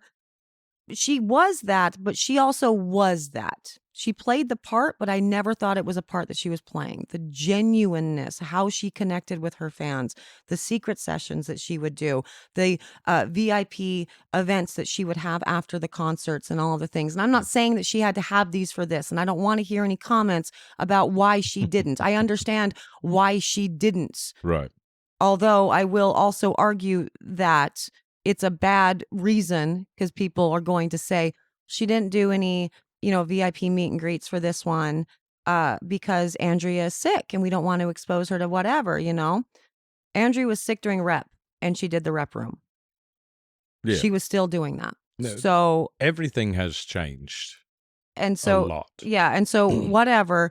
But what I have lost in the past 5 years is something that maybe these fans never had. They don't have an experience.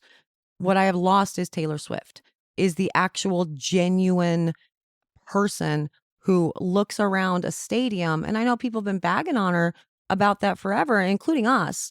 Like I think in the Speak Now, podcast that we did or whatever, I made a joke and I was like, do you really think she's going to, go on and introduce herself and be like, hi, I'm Taylor? Right. And she didn't. And she didn't introduce her dancers, and she didn't introduce her band. And she always has. And she has made eye contact with the people in the stadium and looked around, and you see it. Is some of it performative? Like yes, of course, some of it's performative. When she comes to Seattle and she says, oh, I remember the first time that I played at Seattle and it was this and whatever. And she has a fun little story about Seattle. Right. Chances are she was prepped for that right before she got on stage to deliver that, Right, but she took the time to be prepped but and she have took the story. The time to have that story and to have that connection. She took the time to look around, and does she look around and whatever at every stadium and say that we're the best that we're the best, whatever that we've ever performed? Yeah, of course she does. Absolutely. Some of that is performative. But me being me and knowing Taylor Swift from the very beginning of all of this and watching this journey and being up close and personal so I can see her fucking face. Mm-hmm. She would always have this little flicker as she would look around and these wow, I'm taking in the sights of absolute, actual panic, fear. Oh my God, what's happening here? Just unreal, out of body, split second, and then, continue on. She genuinely was always very appreciative, or at least gave us the lip service. So you have successfully gaslit me for 17 years of her being appreciative. Yeah. And I received none of that for this. She didn't even make eye contact with a single person in that stadium. And I know people are going to be like, she totally made eye contact with me. Bullshit. Go back and look at your footage. She made eye contact with the phone because she knew that you were recording. Yeah. Or she was making eye contact with the stage camera directly in front of you. Of which there were thousands. That's what I saw over and over and over again. I never even saw her focus her eyes just on the crowd. Right. Because, exactly. Again, she's right there. I can see where she's looking. This is not I'm checking a camera somewhere. She's in front of me. Mm-hmm. And I see her look in the direction of where we are. There's a camera on the stage. Mm-hmm. And she never even peered over it and let her eyes focus on the people beyond it. Exactly. On anyone. Yeah. So what were we there for? Background noise. Why was the studio audience needed? Yeah. And it was the wildest thing ever. And that was the moment where it actually hit me. The moment I knew.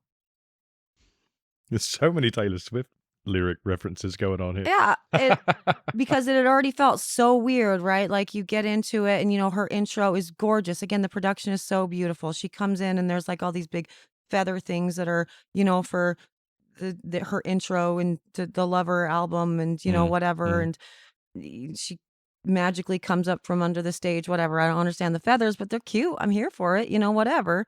Fine. And okay, play a song, do whatever. She does this at every concert, but then she'll stop and she'll be like, yeah, so I'd like to welcome you all here, whatever. And then she says something really ridiculous, right? And I guess that was maybe what I was, laughing about or wondering if she was going to do.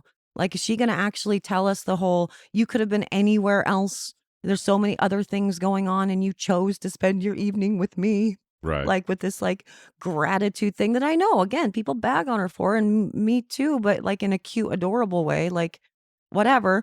And I had made that comment, like, she knows full well how hard it was for us all to get these tickets. So surely she doesn't say it. But then she didn't say it. Yeah. She didn't say that or acknowledge anyone. Or acknowledge really. anyone or herself or anything else, because it used to be the cutest thing ever when she would go out and she would actually give her main dancers. I'm not saying all of them. God damn, there are like 100 dancers on this production. There are a lot of dancers. But her main dancers are still her main dancers. The you ones still that have been with her recognize the forever. faces, Exactly. Her main bandmates are still her main bandmates. You still recognize them. Yeah. And she didn't introduce any of them. And she used to do this, and she would introduce all the whatevers, and then she'd be like, "Hi, I'm Taylor." And they were on stage, like the dancers Yeah, they were there. that we recognized, the musicians, the band members. Multiple opportunities to have done it. And never acknowledged any of it at all. Instead, they got end credits at the end as everybody was walking out. Yeah, it was like a movie. Like a weird way to close the show. Oh, by the way, here's the dancers and the band that I've been with forever. See you later. Uh-huh. Yeah. But all of this just plays into that, like you're already supposed to know. You should have seen someone's post and know this. Right, but those are the moments that's my that original she humanizes guitarist. herself. Those are the moments that you actually create a Swiftie. If somebody's at that concert because, again, their friends or their whatever wanted them to be here, but they weren't really into Taylor Swift and they don't really get it or whatever, those humanizing moments are the moments that you actually create someone who starts paying attention to you. Yeah. That's what created you. Yeah, absolutely. You were more excited for Folklore to come out than I was. It's like the sneak drop or whatever, and I'd seen it on the whatevers, but you came to me to tell me, did you see this? There's an album out. Yeah, I was super excited for that. Yeah. And so losing that aspect, while the performance was absolutely stunning, so many gorgeous, just beautiful imagery, the dancers were on point. She is continuing to lean into the fact and accept the fact that she doesn't know how to dance, which is great. Yeah, surround yourself with talent. Except for the chair dance. That was great, too. The chair dance was so sexy. I felt a little inappropriate. It was so beautiful. But, like, the performance itself was beautiful. The production was incredible. But Taylor wasn't there. No. Going back to this, timing argument, and well, she just couldn't do these things. Well, it makes the concert not longer at all to just in the middle of your performance say, this man to my left has been with me since my very first trip to a studio. Exactly. You've not extended the concert runtime at that point. Yeah. It's not that hard to work people in and acknowledge them. This guy used to be my bodyguard and my guitar player when I was 15. Right? He drove the damn band. Here he is still with me. Yeah. I mean, like, it was so crazy, but all of that and the not making the eye contact and everything's just kind of off from the very beginning. But the moment that I absolutely lost it and went, was like they were changing sets, right? It was between eras and everybody was marching off stage. Everybody's marching through the hole in the whatevers. And she stops. She's last in line. She stops before she marches through the door. She looks right. And she makes eye contact and delivers the biggest shit-eating grin, which is all she delivered that entire time. There was no like, wow, like grateful smiles. It was all just, yep, I'm the man and I know it. Whatever. But she delivers that directly at a camera. Yes. Which was projected on the main thing. And so I understand what she was going for, that, by looking at that camera, it's like her looking at us. But she had yet to make eye contact with a single person around that stage. Yeah. Not one. The whole entire time. And it's so all she was doing was performing for the cameras. And it's such a professional focus because the cameras are on the edge of the stage, right?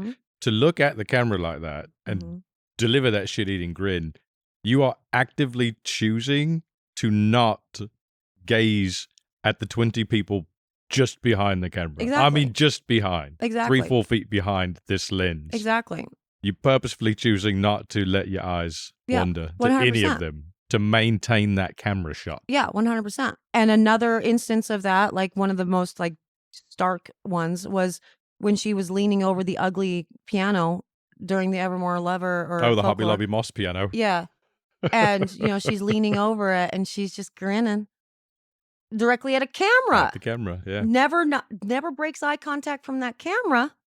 No, the entire thing, what you said, studio audience, that's how it felt. By the time we why got are we through here? it, this entire thing was put together. It was staged to be filmed. Right. To be a production that goes on to Netflix or Apple or whatever the special is going to be. Right.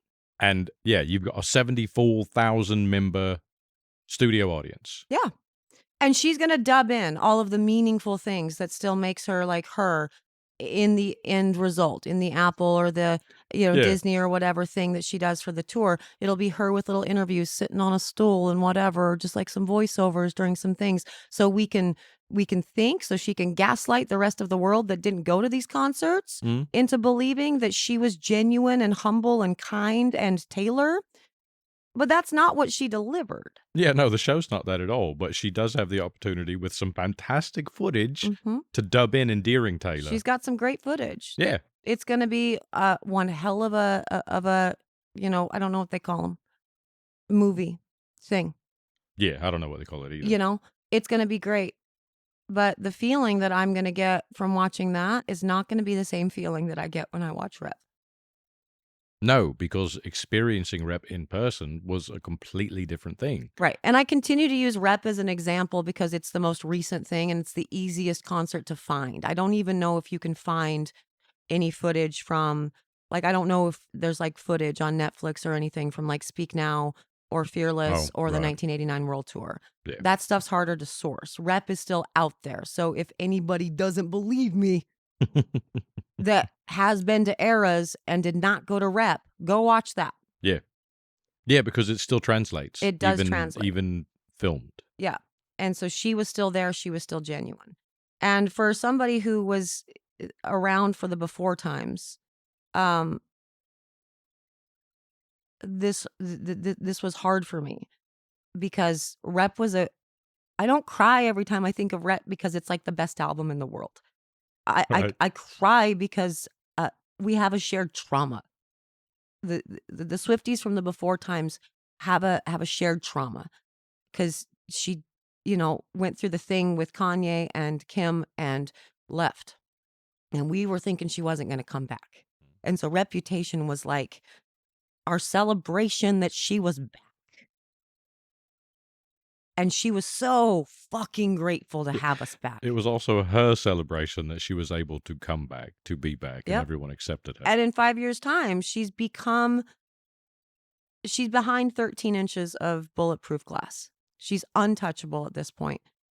And I would argue that she was untouchable in the Rep era. And so she was still human. So I don't know that that's why she changed. Obviously, 5 albums later between Rep and now, and different genres, different audiences, different, whatever. But she was still that level of untouchable and could have been that person during the Rep era. And she wasn't. During the Rep era, all the way through now, she was as untouchable as she wanted to be. Right. And From now then she's to now, completely detached. She has embraced it. Yeah.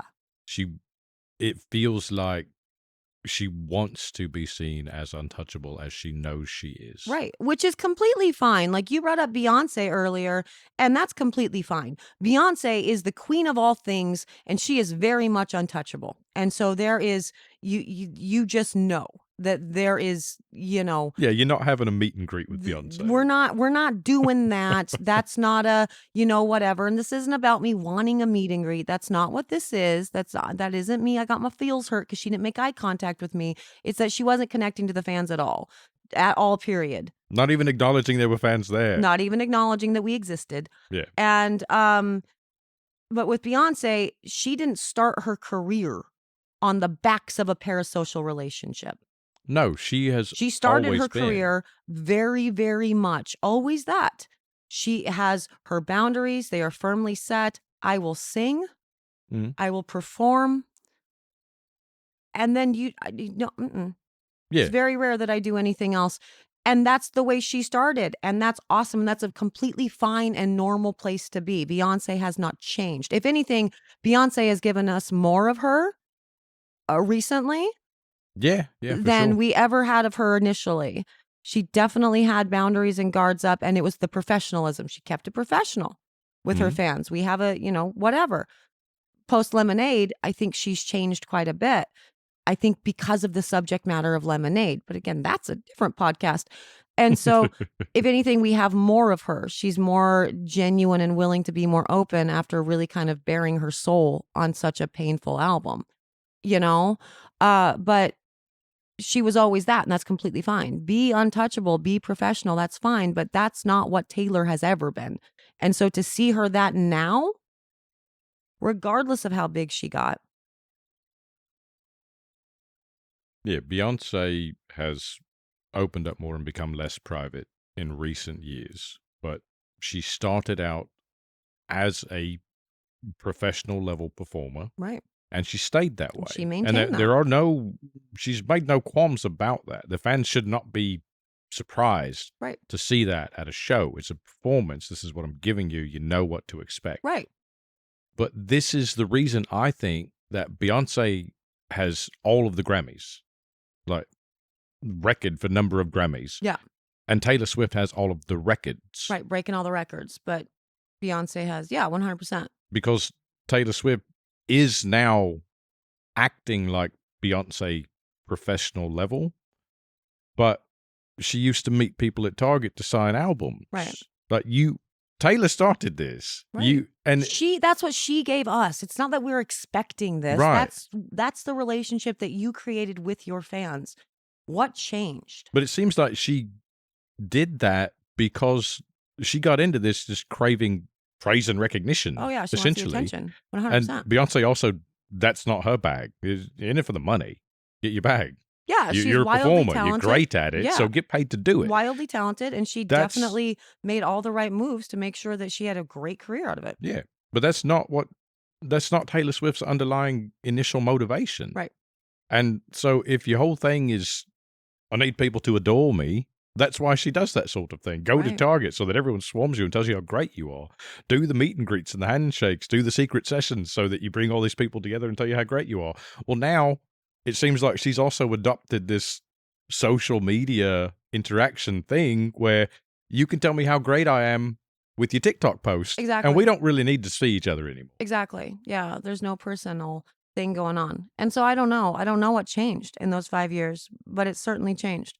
Her performance was great. It was wonderful. It was all of the things, all of the beautiful stuff that went on, all the different guitars, all the whatever, and anything from her, nothing that said this is Taylor Allison Swift.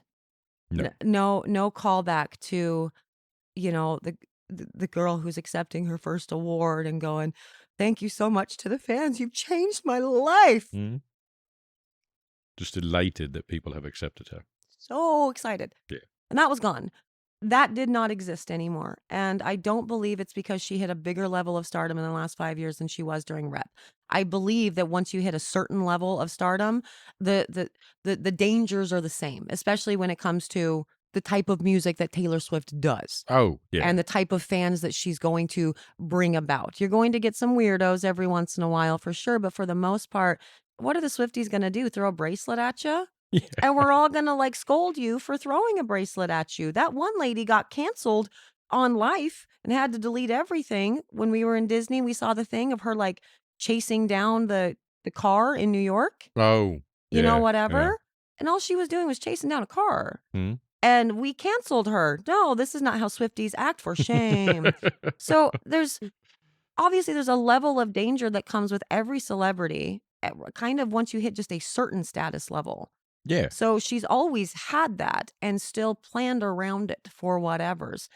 And again, you don't have to be the person at Target right now to just actively stand on that freaking stage and just make some eye contact with the fans that really did go through the ringer to get there. Yeah. Yeah. No, I'm completely accepting of her not being able to do certain things anymore. Yeah.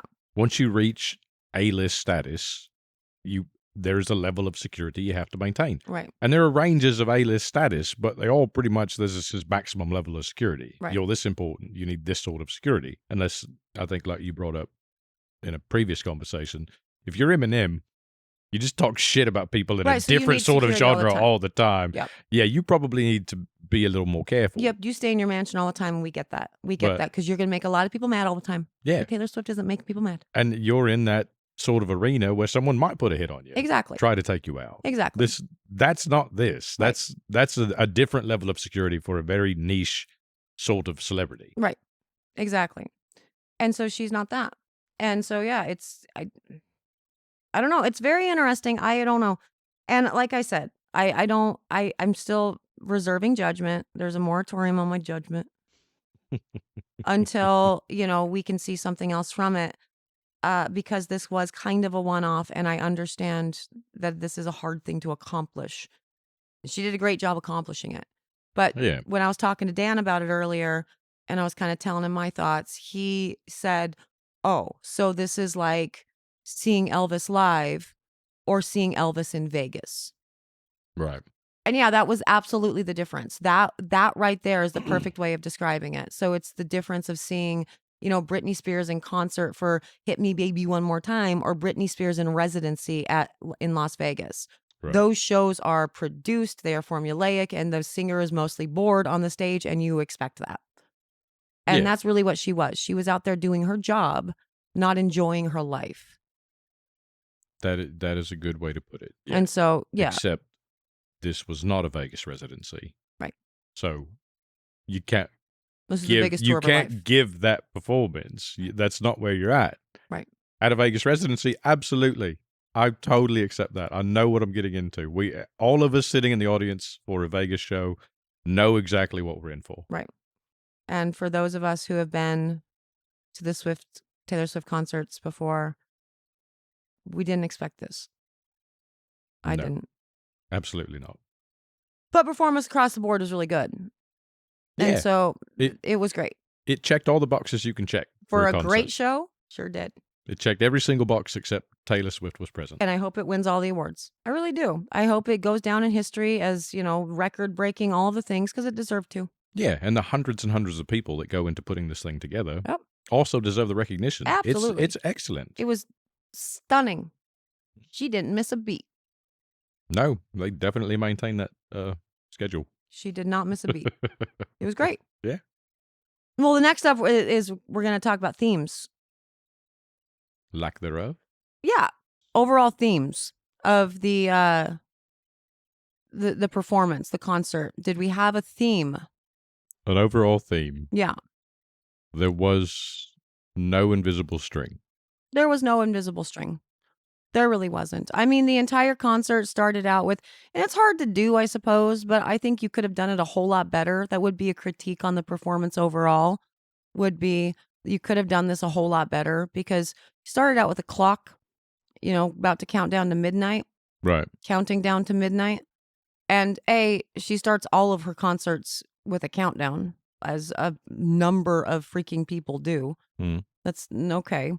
But the Midnights thing seemed pretty lazy to me. A, because it wasn't midnight when she got on the stage, so it's weird.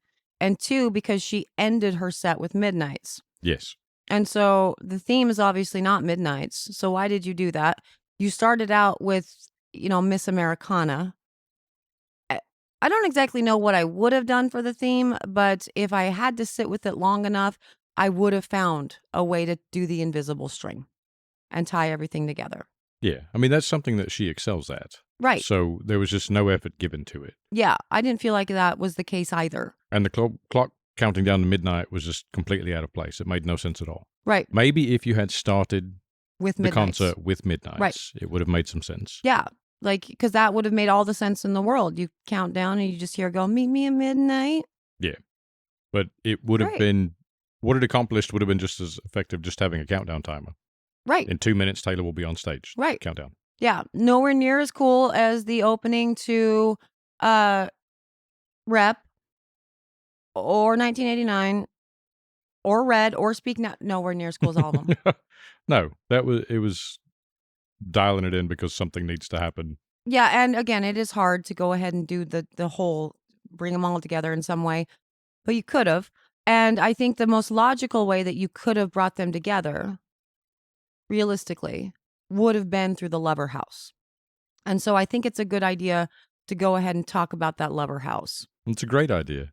Kicking off the concert with an image of the Lover House of some sort made all the sense in the world. Months ago, I saw that TikTok where she was, going off on the security guard. And so she was singing Bad Blood, Yeah. and, she was whatever, and she'd done the, hey, stop, and was like, she wasn't even doing anything, whatever. Mm-hmm. And so I was watching that because I'm like, well, that's fun and whatever. And I know that Bad Blood is probably going to be played because very popular song. So this isn't really a spoily, whatever. But as I was watching this so many times because I couldn't get enough, I noticed that back behind her, the Lover House was burning. Right. And I immediately took to DMs on Discord and I DM'd my two besties, who I'm not talking about anymore. I'm not naming names as far as sister wives go anymore. Because they might not like that. I don't know. And they're too polite to tell me. So you've not gotten in trouble for it. You're just concerned that you might. Yeah. And so I immediately took to DMs on Discord and I'm like, oh my God, what is this? What is the deal with this? Why is the Lover House burning? And why is it burning during Bad Blood? Because Bad Blood was on the 1989 album and the Lover House was created during the Lover era.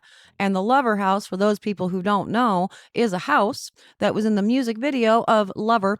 And, so she's singing the song. It's Lover era, whatever. Lover is her very first album that has ever been created under her. She owns it outright because there's been a thing about her masters. And it's the very first album that she owns outright.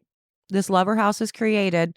And during the Lover song, sure, but every single room was colored and had Easter eggs in it to tie back to a specific album. And so every single album was represented, including Reputation up in the attic. And then there were two vestibules that later became Evermore and Folklore. And I know a lot of people are like, well, she never confirmed it. She did. She confirmed the Lover House. One of the ways she confirmed the Lover House is because A, you're using the shit out of it.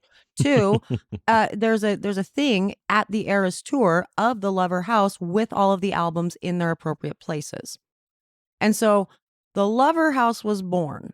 And since it housed all of her albums with the exception of Midnight's, an easy way to theme that would have been, I think, to make like Midnight's, like put an addition to the Lover House and make a basement. Because Midnight's very much has that 70s show basement dweller vibes. Right. Worked, yeah. And make that the overarching theme. But I was so freaked out because the Lover House was burning. And again, during Bad Blood, during a place where it otherwise wouldn't have existed because 1989 came before Lover. I immediately took to the DMs. I'm like, what is this? What's happening? Oh my God, never mind. Don't tell me. I don't want any spoilers. And I walked in assuming that there was going to be a story built around the Lover House that was ultimately going to be the theme. And she was going to burn it to the ground and then rebuild it. Right? Yeah. Because some symbolism with the whole somebody else owns her masters and, whatever, et cetera, et cetera, et cetera. That did not happen. No. I remember that security guard video and you noticing the Lover House burning and having a conversation about that and wondering how in holy hell it was going to factor in to how do you burn down the Lover House and make it make sense at the concert? Right, because the Lover House was created when you owned your album for the first time. Yeah. This is the very first album that you own.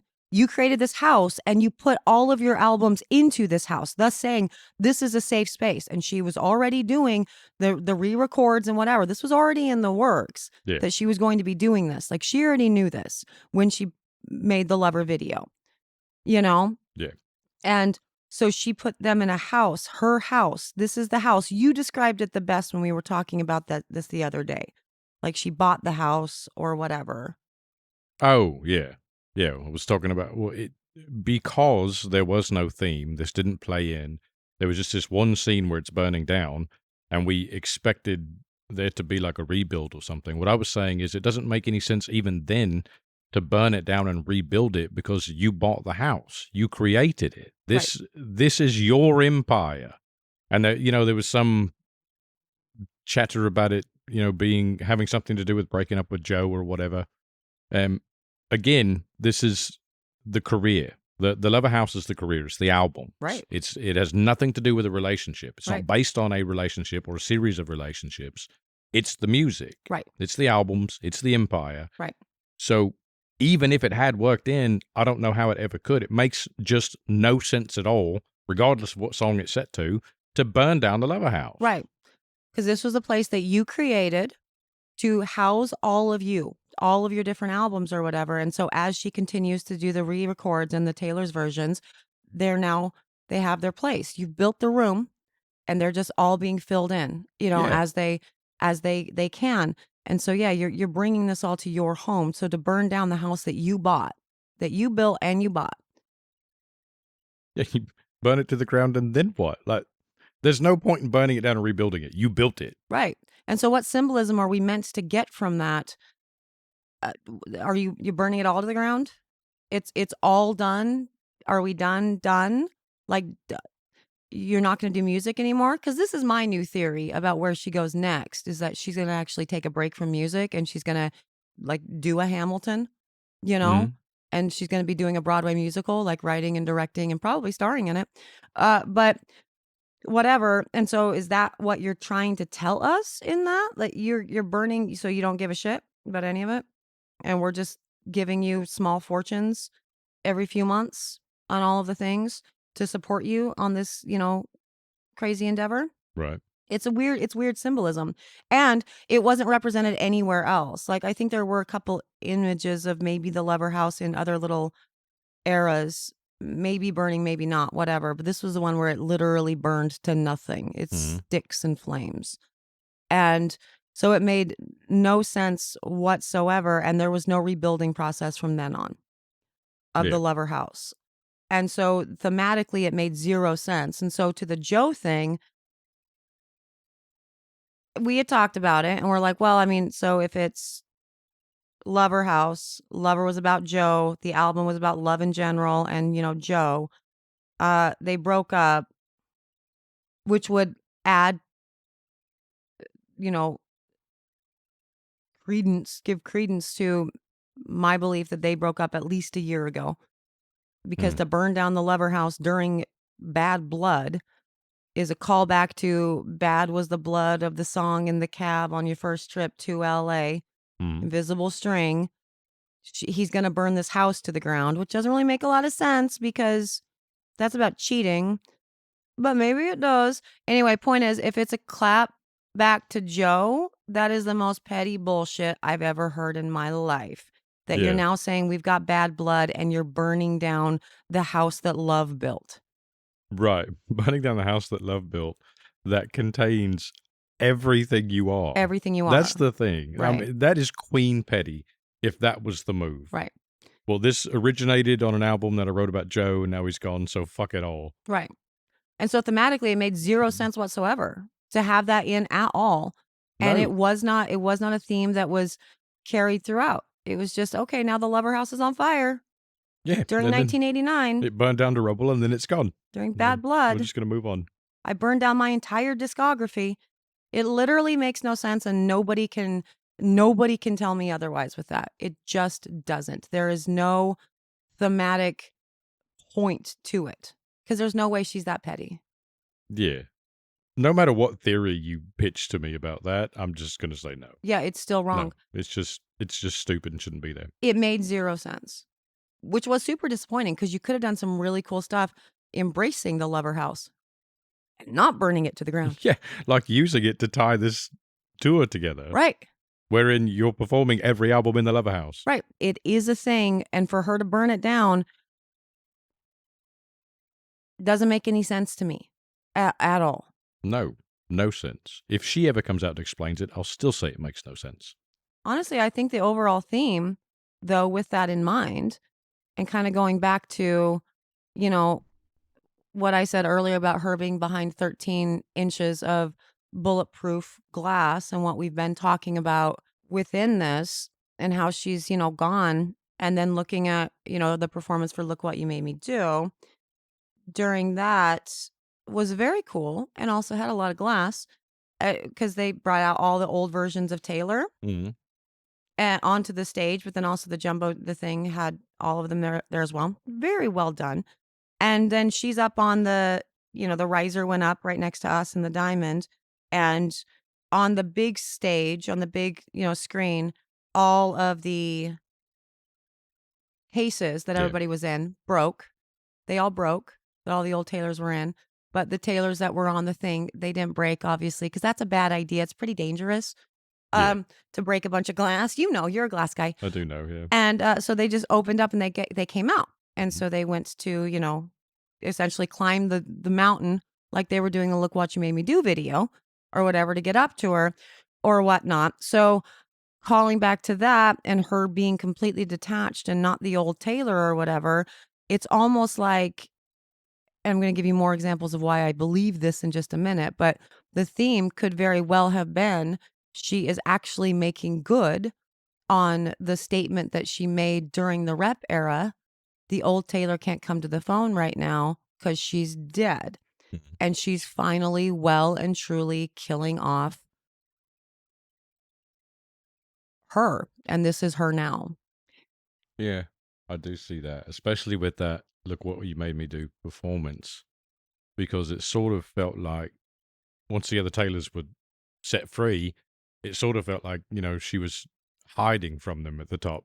Like, Right. zombie apocalypse of Taylors, and she's taking shelter, Right. hiding from all of her old selves. Yeah, she doesn't want anything to do with them Yeah, anymore. she was definitely not helping anyone up to the top of the hill. Right. And that's an interesting, new development within that. And it was always a silly line that she had in that song regardless, but it could have meant a bunch of things. Like the old Taylor that is sweet and nice and doesn't clap back is dead. Mhm. Okay, cool. Maybe just a nod to social world in general because she was one of the many celebrities that, were that whole death hoax thing. She'd been hit by that a number of times.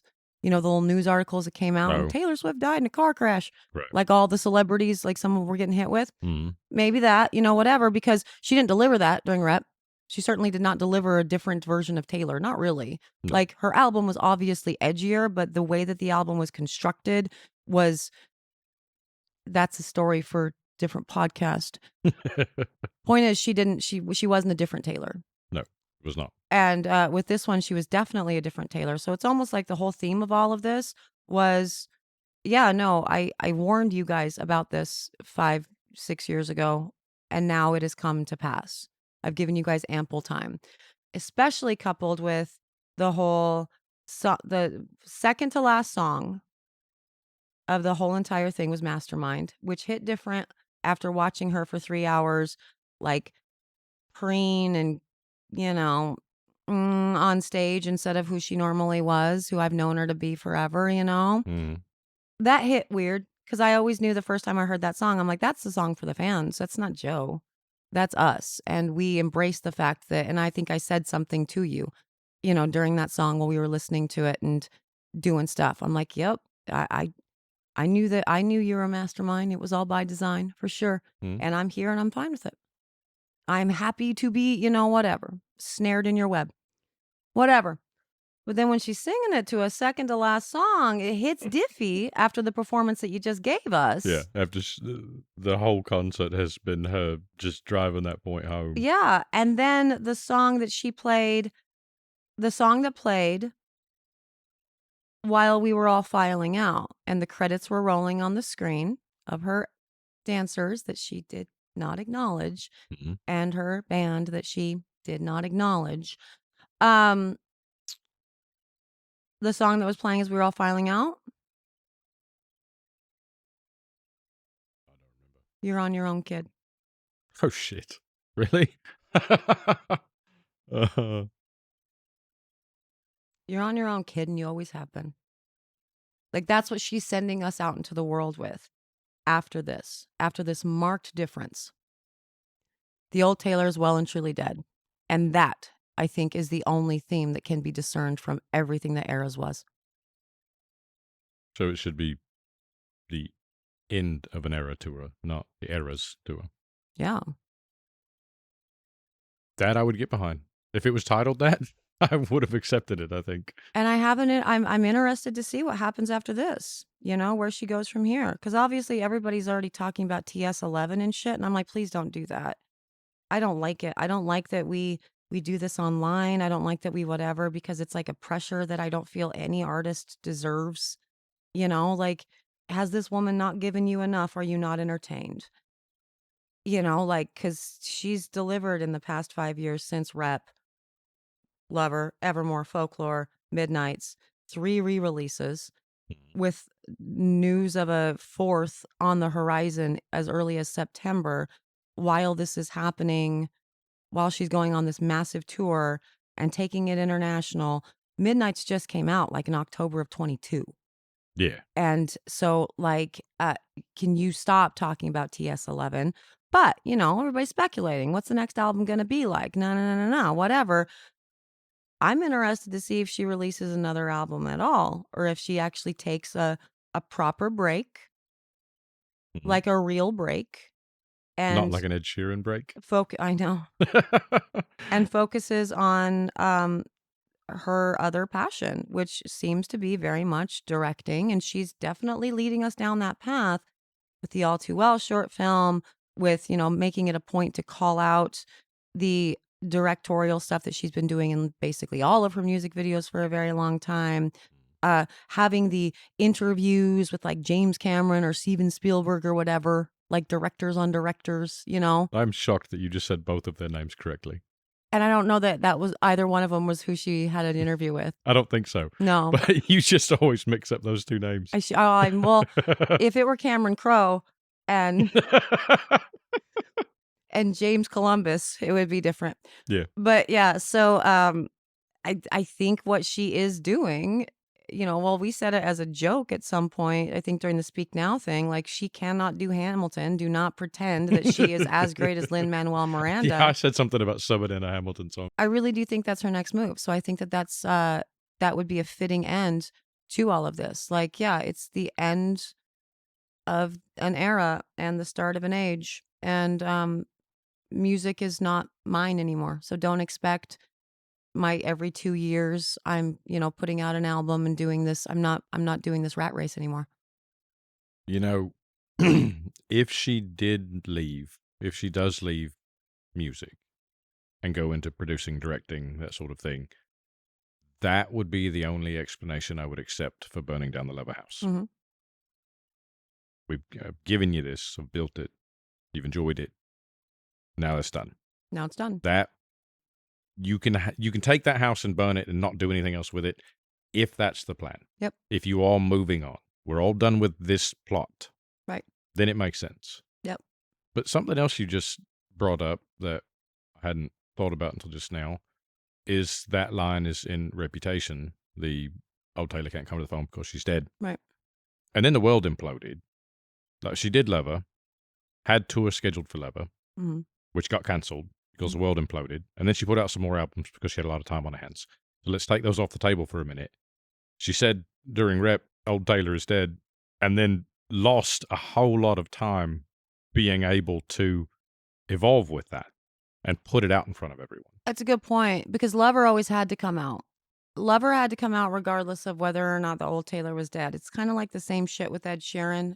And as much as I don't believe it, you know, fine. You know, his thing was like, I've always had this thing in mind that I'm going to put out 5 albums. It's like, well, then why did you make your last album shitty? You know, whatever. And also you have 6, so make that make sense. But he also did call it number 6 collaborations or number 5 or whatever, so it doesn't really count in the whole mathematical equation. Fine, Right. whatever. But he had this plan, right? He always had to do this, right? He was always going to have to do this 5th album, and then he's claiming done after it. We'll see. Mm-hmm. But Lover always had to come out because of the callback to Red. She had to complete the story. And so, you know, her saying in Yeah. the liner notes about how someday I'll find that love. Every fucking time, man. Every time. She always had to do it. Yeah. Well, she had to do an album at that time for a lot of reasons. Lover always had to be. Like, it always had to be. But And so going, maybe that was always her plan. I know that there's a lot going into why Lover Fest was just four dates and whatever that we've talked about, which is a different podcast entirely. mm, Uh, but maybe that was her plan from the end of Lover, and then the world shut down, and she put out more music. yeah, this is I what I'm think you thinking could be right now. right. She couldn't get into the next step, Right, and you need time to prep people, right. right? So you lost a couple of years essentially. Yep, Go ahead and put out some more music, biding your time until you can do this next thing. right. I think there's something to that for sure. Because this also could have been just the 4 albums she's done since Lover. Oh yeah, 100%. You didn't need to incorporate the entire era. You don't have to have the whole discography. You could Right. have easily done a concert with Lover, Folklore, Evermore, Midnights. Yeah, and there's enough bangers within all of those that you could still break it up in such a way that it's upbeat and sad. Yeah. You know, you can get both. But the attendance, the ticket sales, the cash generated, it would have been the same Oh, 100%. if this did not incorporate the old discography and started 100%. at Lover. Yeah, 100%. And so her deciding to do an Eras tour right now feels intentional. And we've talked about our theories as to why it feels intentional, or mine at least, because I firmly believe that she actually owns her masters and is doing the re-records. That's a different conversation. Um, Yeah. and it could very well be, this is it. You're not going to get something like this certainly ever again. But maybe the next time that you see her performing at all is when it's in a Madonna-esque reunion, what do they call them? Not reunion tours, but like revival, whatever. Yeah.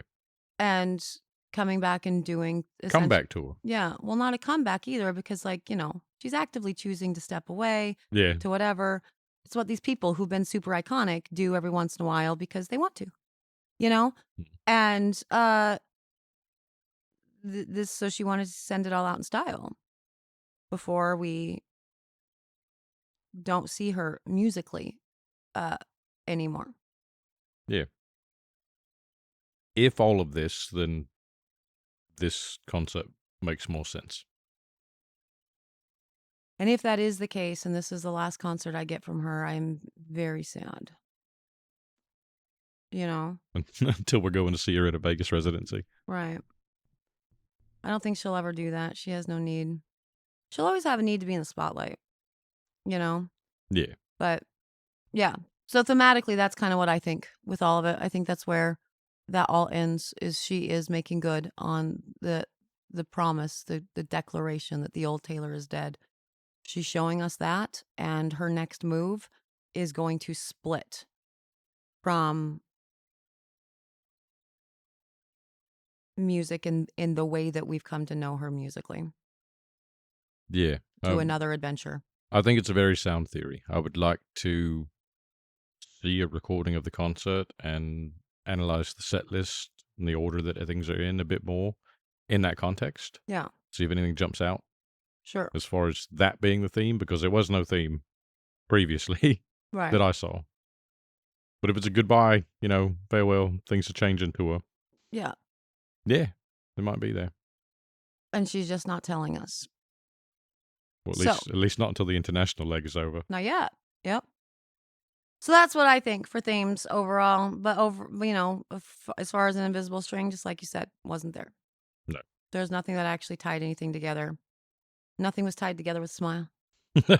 It was all coming undone, which was her throughout the entire tour. We've talked about this on other podcasts, just when we're doing our regular Swiftie updates. She's been chaotic. Right. She's in a place. And maybe none of this means anything at all. Maybe she's just in a place and she can't human right now because she's hurting and she has to do this tour. And so she's actively trying to be an animatronic so she doesn't break down. I could see that. Which is one of my sister wives' theories. Just got to get through the day. Yeah. Yeah. So, actually, I think it's both my sister wives' theories. So, yeah, that takes us to the bottom of it. 1, 2, 3, 4, 5, final 5 with a bullet. Bottom 5. Your top moment of the concert? Oh, That's number 9. my top moment's number 9. Mhm. I mean, one of my favorite things is when she started playing Trouble. Just that you heard it? Yeah, Yeah, just hearing it start up. because you're glad that it I was was very glad that it was on the set list, yeah. Yeah, That's a difficult question to just answer off the top of my head sure. because I have spent the entirety of since the concert just sort of irritated and depressed. Not thinking about great moments. Yeah. You give me yours and I'll think about it. Okay. I think my top moment was just walking in. That was my top moment of the concert. I walked in and saw everybody just pasteled out with all of the, glitz and the bejeweled and all of the things. Mhm. And I felt like I was home. Right. And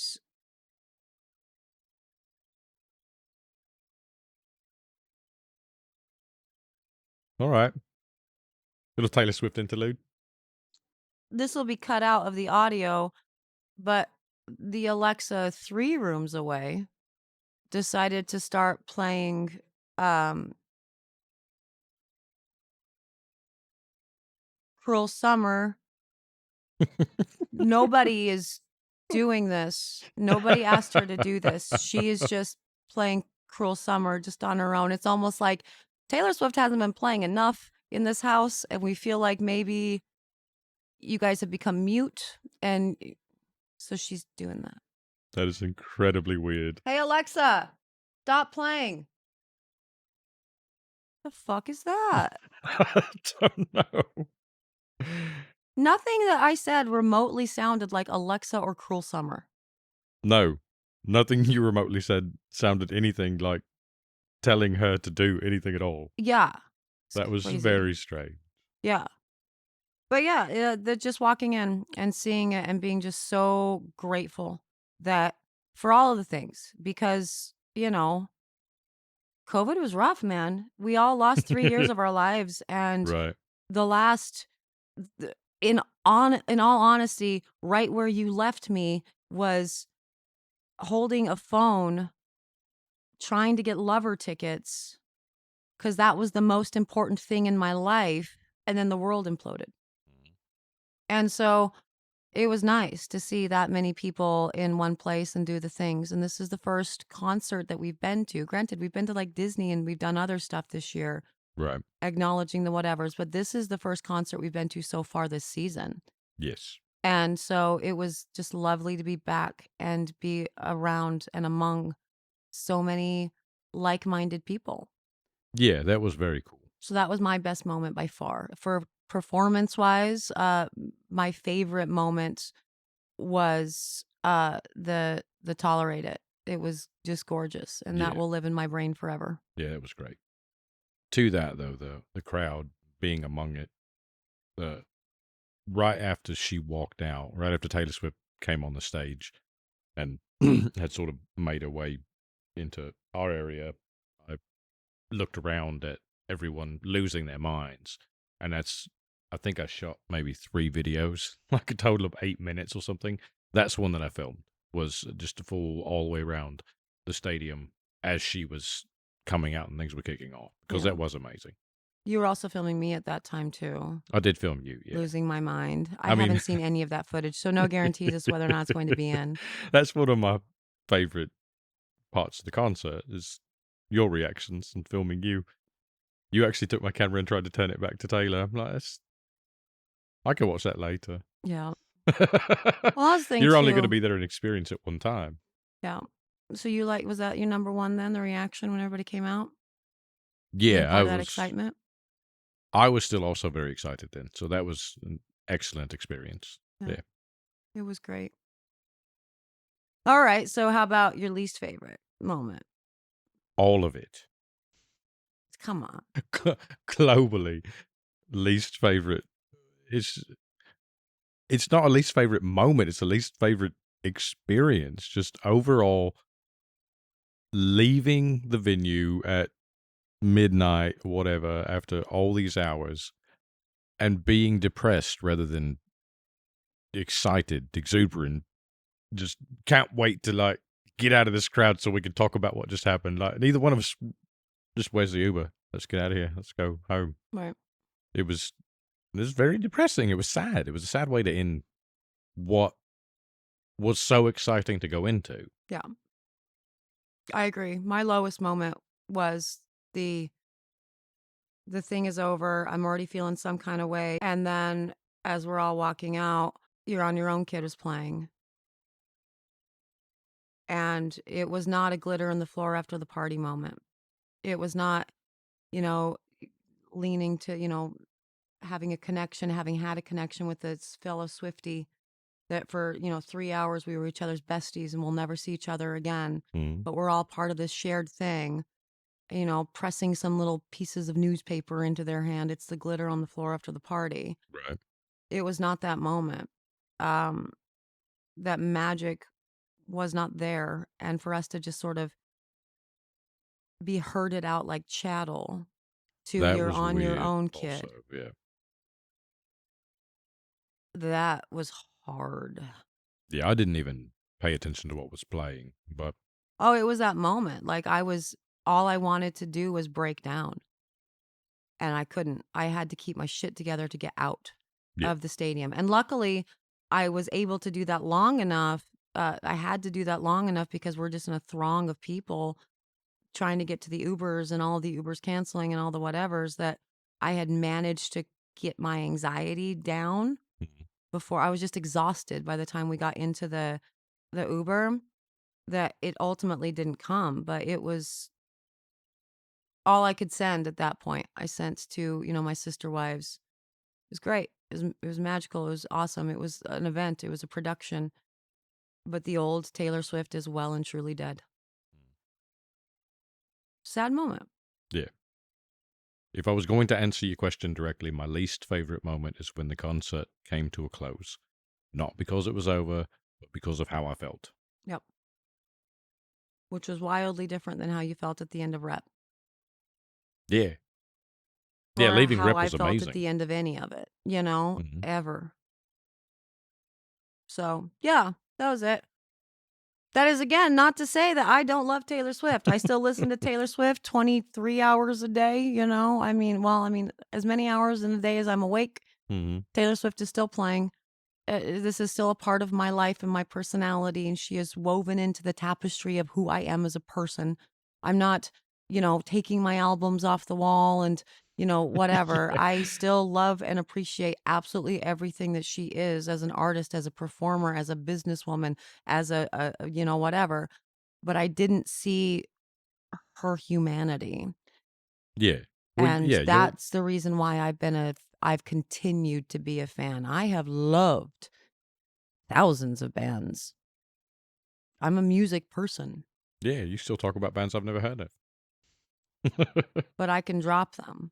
She's been the only mainstay in my entire adult life. Right. But you're not abandoning her. You're just feeling like she may be abandoning She you. might have abandoned me. Yeah. Yeah. And so, but I have to be fine with that. Things change and, whatever. And I Mhm. can't let this experience tarnish everything else that she is and everything else that she's been to me. So, no, I'm still a huge fan. I'm still a Swiftie. I'm not embarrassed to be so. Mm. It's just, diffy. Yeah. This 3 hours is not going to erase our summer with folklore. Right. It's just a Ever. disappointing 3 hours. Right. You get emotional when we start talking about folklore. Yeah. Thinking about Nights Around the Fire Pit. That was a big deal album. It was a big deal album. It came out the exact right time for the world. It's like, think I said in that video about folklore that we're all drowning, kind of. Well, I mean, as a collective of the human race, we're all drowning in this thing that we had know nothing about. Us are fine, like honestly, COVID was great, actually. Yeah. But still, with all of that, and the world is shut down, and you don't know what that means, and there's just so much uncertainty, and whatever. and the political season was ramping up in huge, painful ways. And, whatever, it was hard. And that came in to be the perfect soundtrack for all of the introspection that I think we were all doing as humanity Yeah. during Yeah. that part, It during was that exactly point. that. It was a soundtrack to the life you were having to live anyway. Yeah, and she saved us. She saved us. Here's your life raft, you know? Absolutely. And it was great. And so yeah, it was you can't erase that with a concert that for all we know could be just a one-off because it's a hard goddamn thing to do. So why are you not being more appreciative of Taylor Swift, Chantine? Stop being a bitch. Sorry. I'm appreciative of her. I just don't this one didn't do it for me. Yeah, she's not yet joined the ranks of like BioWare where they need to redeem themselves Right. for me. Exactly. Just at this point a blip. Yeah. It's a disappointment that I hope doesn't continue. Right. 100%. So that's kind of number 13 is final thoughts. Well, there we are. There are your final thoughts. Taylor Swift does not need an Andromeda moment for me. We're still good. Yeah, this is definitely not a Mass Effect 3 moment for Taylor Swift. She's still amazing and we love everything about her and I love everything about her and whatever, but I am feeling some kind of way about this. And so, yeah. Yeah, I know that we've said, me seriously, maybe you jokingly, we're not going to read the comments on this ever, but I'm very interested in engagement on this topic, on this episode. Yeah, 100%. I would really like to know again where everybody became a Swiftie. What album, what era, and what your thoughts were if you attended the Eras concert and just kind of generally overall. Yeah, her not evolution. interested in any pissing matches or arguments. I'm not saying that I'm absolutely correct in all this, but Right. would like to hear, directly how other people see this. I am saying that I am correct. That would be really interesting to have that sort of discourse for sure. I will say though, final thoughts that especially since our album or our podcasts have become sort of, I used the word prescient earlier, Mhm. and I feel like that's fitting. But if it's not, I'm just going to do another little second take here. How our podcasts have been, just sort of weirdly predicting the future because things just we say something in jest and then it happens Mhm. up to and including I think maybe Taylor Swift becoming Hamilton. I don't know. um if this is a more than a blip and this is who she actually is as a person because she's getting a little bit cocky, Mhm. uh I kind of hope that some drama happens that slaps her ass back down to earth, like the Kim Ye situation. Yeah. Just saying. I'm kidding. That's a joke. It's a joke unless it's actually what needs to occur. A joke unless it needs to happen so I can get the old Taylor back because the new Yeah. Taylor sucks. I mean, if this is new Taylor and she needs a dose of Ackroyd, I hope it comes around. New Taylor is uninteresting as a person, and so I can't follow her down that path. Like, I can still appreciate her as an artist, but I appreciate a lot of people as an artist. Yeah, there's no more reason to know her on any other level. Right. You are not an interesting person if this is who you are now. Yeah. And that's fine. You're probably a lot of people's cups of tea. People love Ariana Grande, and she's also not an interesting person to me. And that's fine. That's a different type of fandom, and that's, whatever. Is there anything at all interesting about Ariana Grande? Sure. Okay. She's got some interesting backstories with her being taken advantage of on Nickelodeon by that guy who's in hiding. But yeah, I mean, she's an interesting person. I'm sure people like her, and I know that she has a lot of fans, but that's what I mean. I don't know her like that. And to me, she's not an interesting person. Right. And so it's fine. I will bop to your music. You have a lot of bops. It's great, whatever. But I'm not joining your fandom. Mm-hmm. If my kids want to go to your concert, I will happily go. And I'll know all the words to the songs and I will be really, because concerts are fun.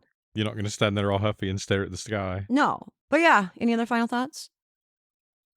No, I think I've laid it all out there. We need to bring the old Taylor to the phone, please. Yeah, if we could get her on the line, that'd be appreciated. I'd like that. Hmm. But yeah, this was fun. Yes. Yeah. Way more fun than the experience of after the concert. And I feel better after it. It's nice to sort of process. Yeah, I'm glad you got it off your chest and got it off my desk. Yeah. And I think this is something that, like, it has some wheels turning for something that I think I really want to do. To really, I think, fully justify where I am in this. And, you know, just dive into the lore. But that's not really fleshed out yet. So we can't really talk about it, I suppose. I'll tell you about it later. Oh, you mean for more podcasts? Yeah. Yeah. Yeah. Okay. We'll talk about it later. Yeah. We've teased like 12 more episodes of something. We've got a lot of, we like to talk. That's for a future podcast. That's for a different podcast. Literally, they know that all we do is sit here 24 hours a day and just film podcasts. And we have like this vault. We've got the TSS vault of just back content. Yeah, but we'll just release it someday. Actually, one of the Sudsers did comment on the last podcast where we talked about how we scrapped episode 5 or whatever. Mm. And they were like, I'm super interested to know what episode 5 was that you scrapped it. And it's like, it's in the vault. You'll never know. Yeah. We just release things randomly every 2-3 weeks because it's funny. Yeah. And we said we would. But no, it's supposed to be once a week. This is kicking my ass. But there's been a lot going on, and there's actually a lot of emotional investment in all of this. And so luckily for me, this is the part where people who just found this because the title is inflammatory and they just wanted to be mad can leave. But for me, the Sudsers understand that Taylor Swift is a huge emotional drain on me. Like they get that. They don't get it. Like they don't get it, but they accept it. Right. And so when something big is happening with Taylor, they're like, okay, she's gone for a while. And that's lucky for me, but now it's over. And so I don't have anything else to, whatever. 1989, when it comes out, 1989 TV, that'll be another moment. But I'm honestly looking forward to the Ed Sheeran concert and whatever. And I don't have to be consumed about something leading up to his concerts. Right. And so super looking forward to that. That's next on our agenda. And I can get back to business as usual and getting some damn videos in the can for both of these things. Right. But, we could be like YouTubers, like the Carlin brothers and that one style theory thing that we talked about on the channel, and be like, if you want to see the vault episodes, you got to get this video to 100,000 likes. They do that. Sounds good. The vault episode was juicy. If you want to see episode 5, we got to get to 100,000 You want to see episode 5? That's our lucky number. But yeah, so we are going to be filming another podcast, right after this, the next day or so, to be back to like normal content or whatever, which probably won't have any Swiftie updates on it. We'll probably just call back to this. If you want to know about the updates, you go here. But just generally, thank you for joining us for this special episode, and look forward to more special episodes as well as regular episodes. We don't know what we're doing around here, but we have to go. And I'm going to go, and we're going to go, and it's not going to take me. It's Thursday, the 28th of July. 27th. It's Thursday, the 27th of July. And I'm going to have this video up by Saturday. # goals.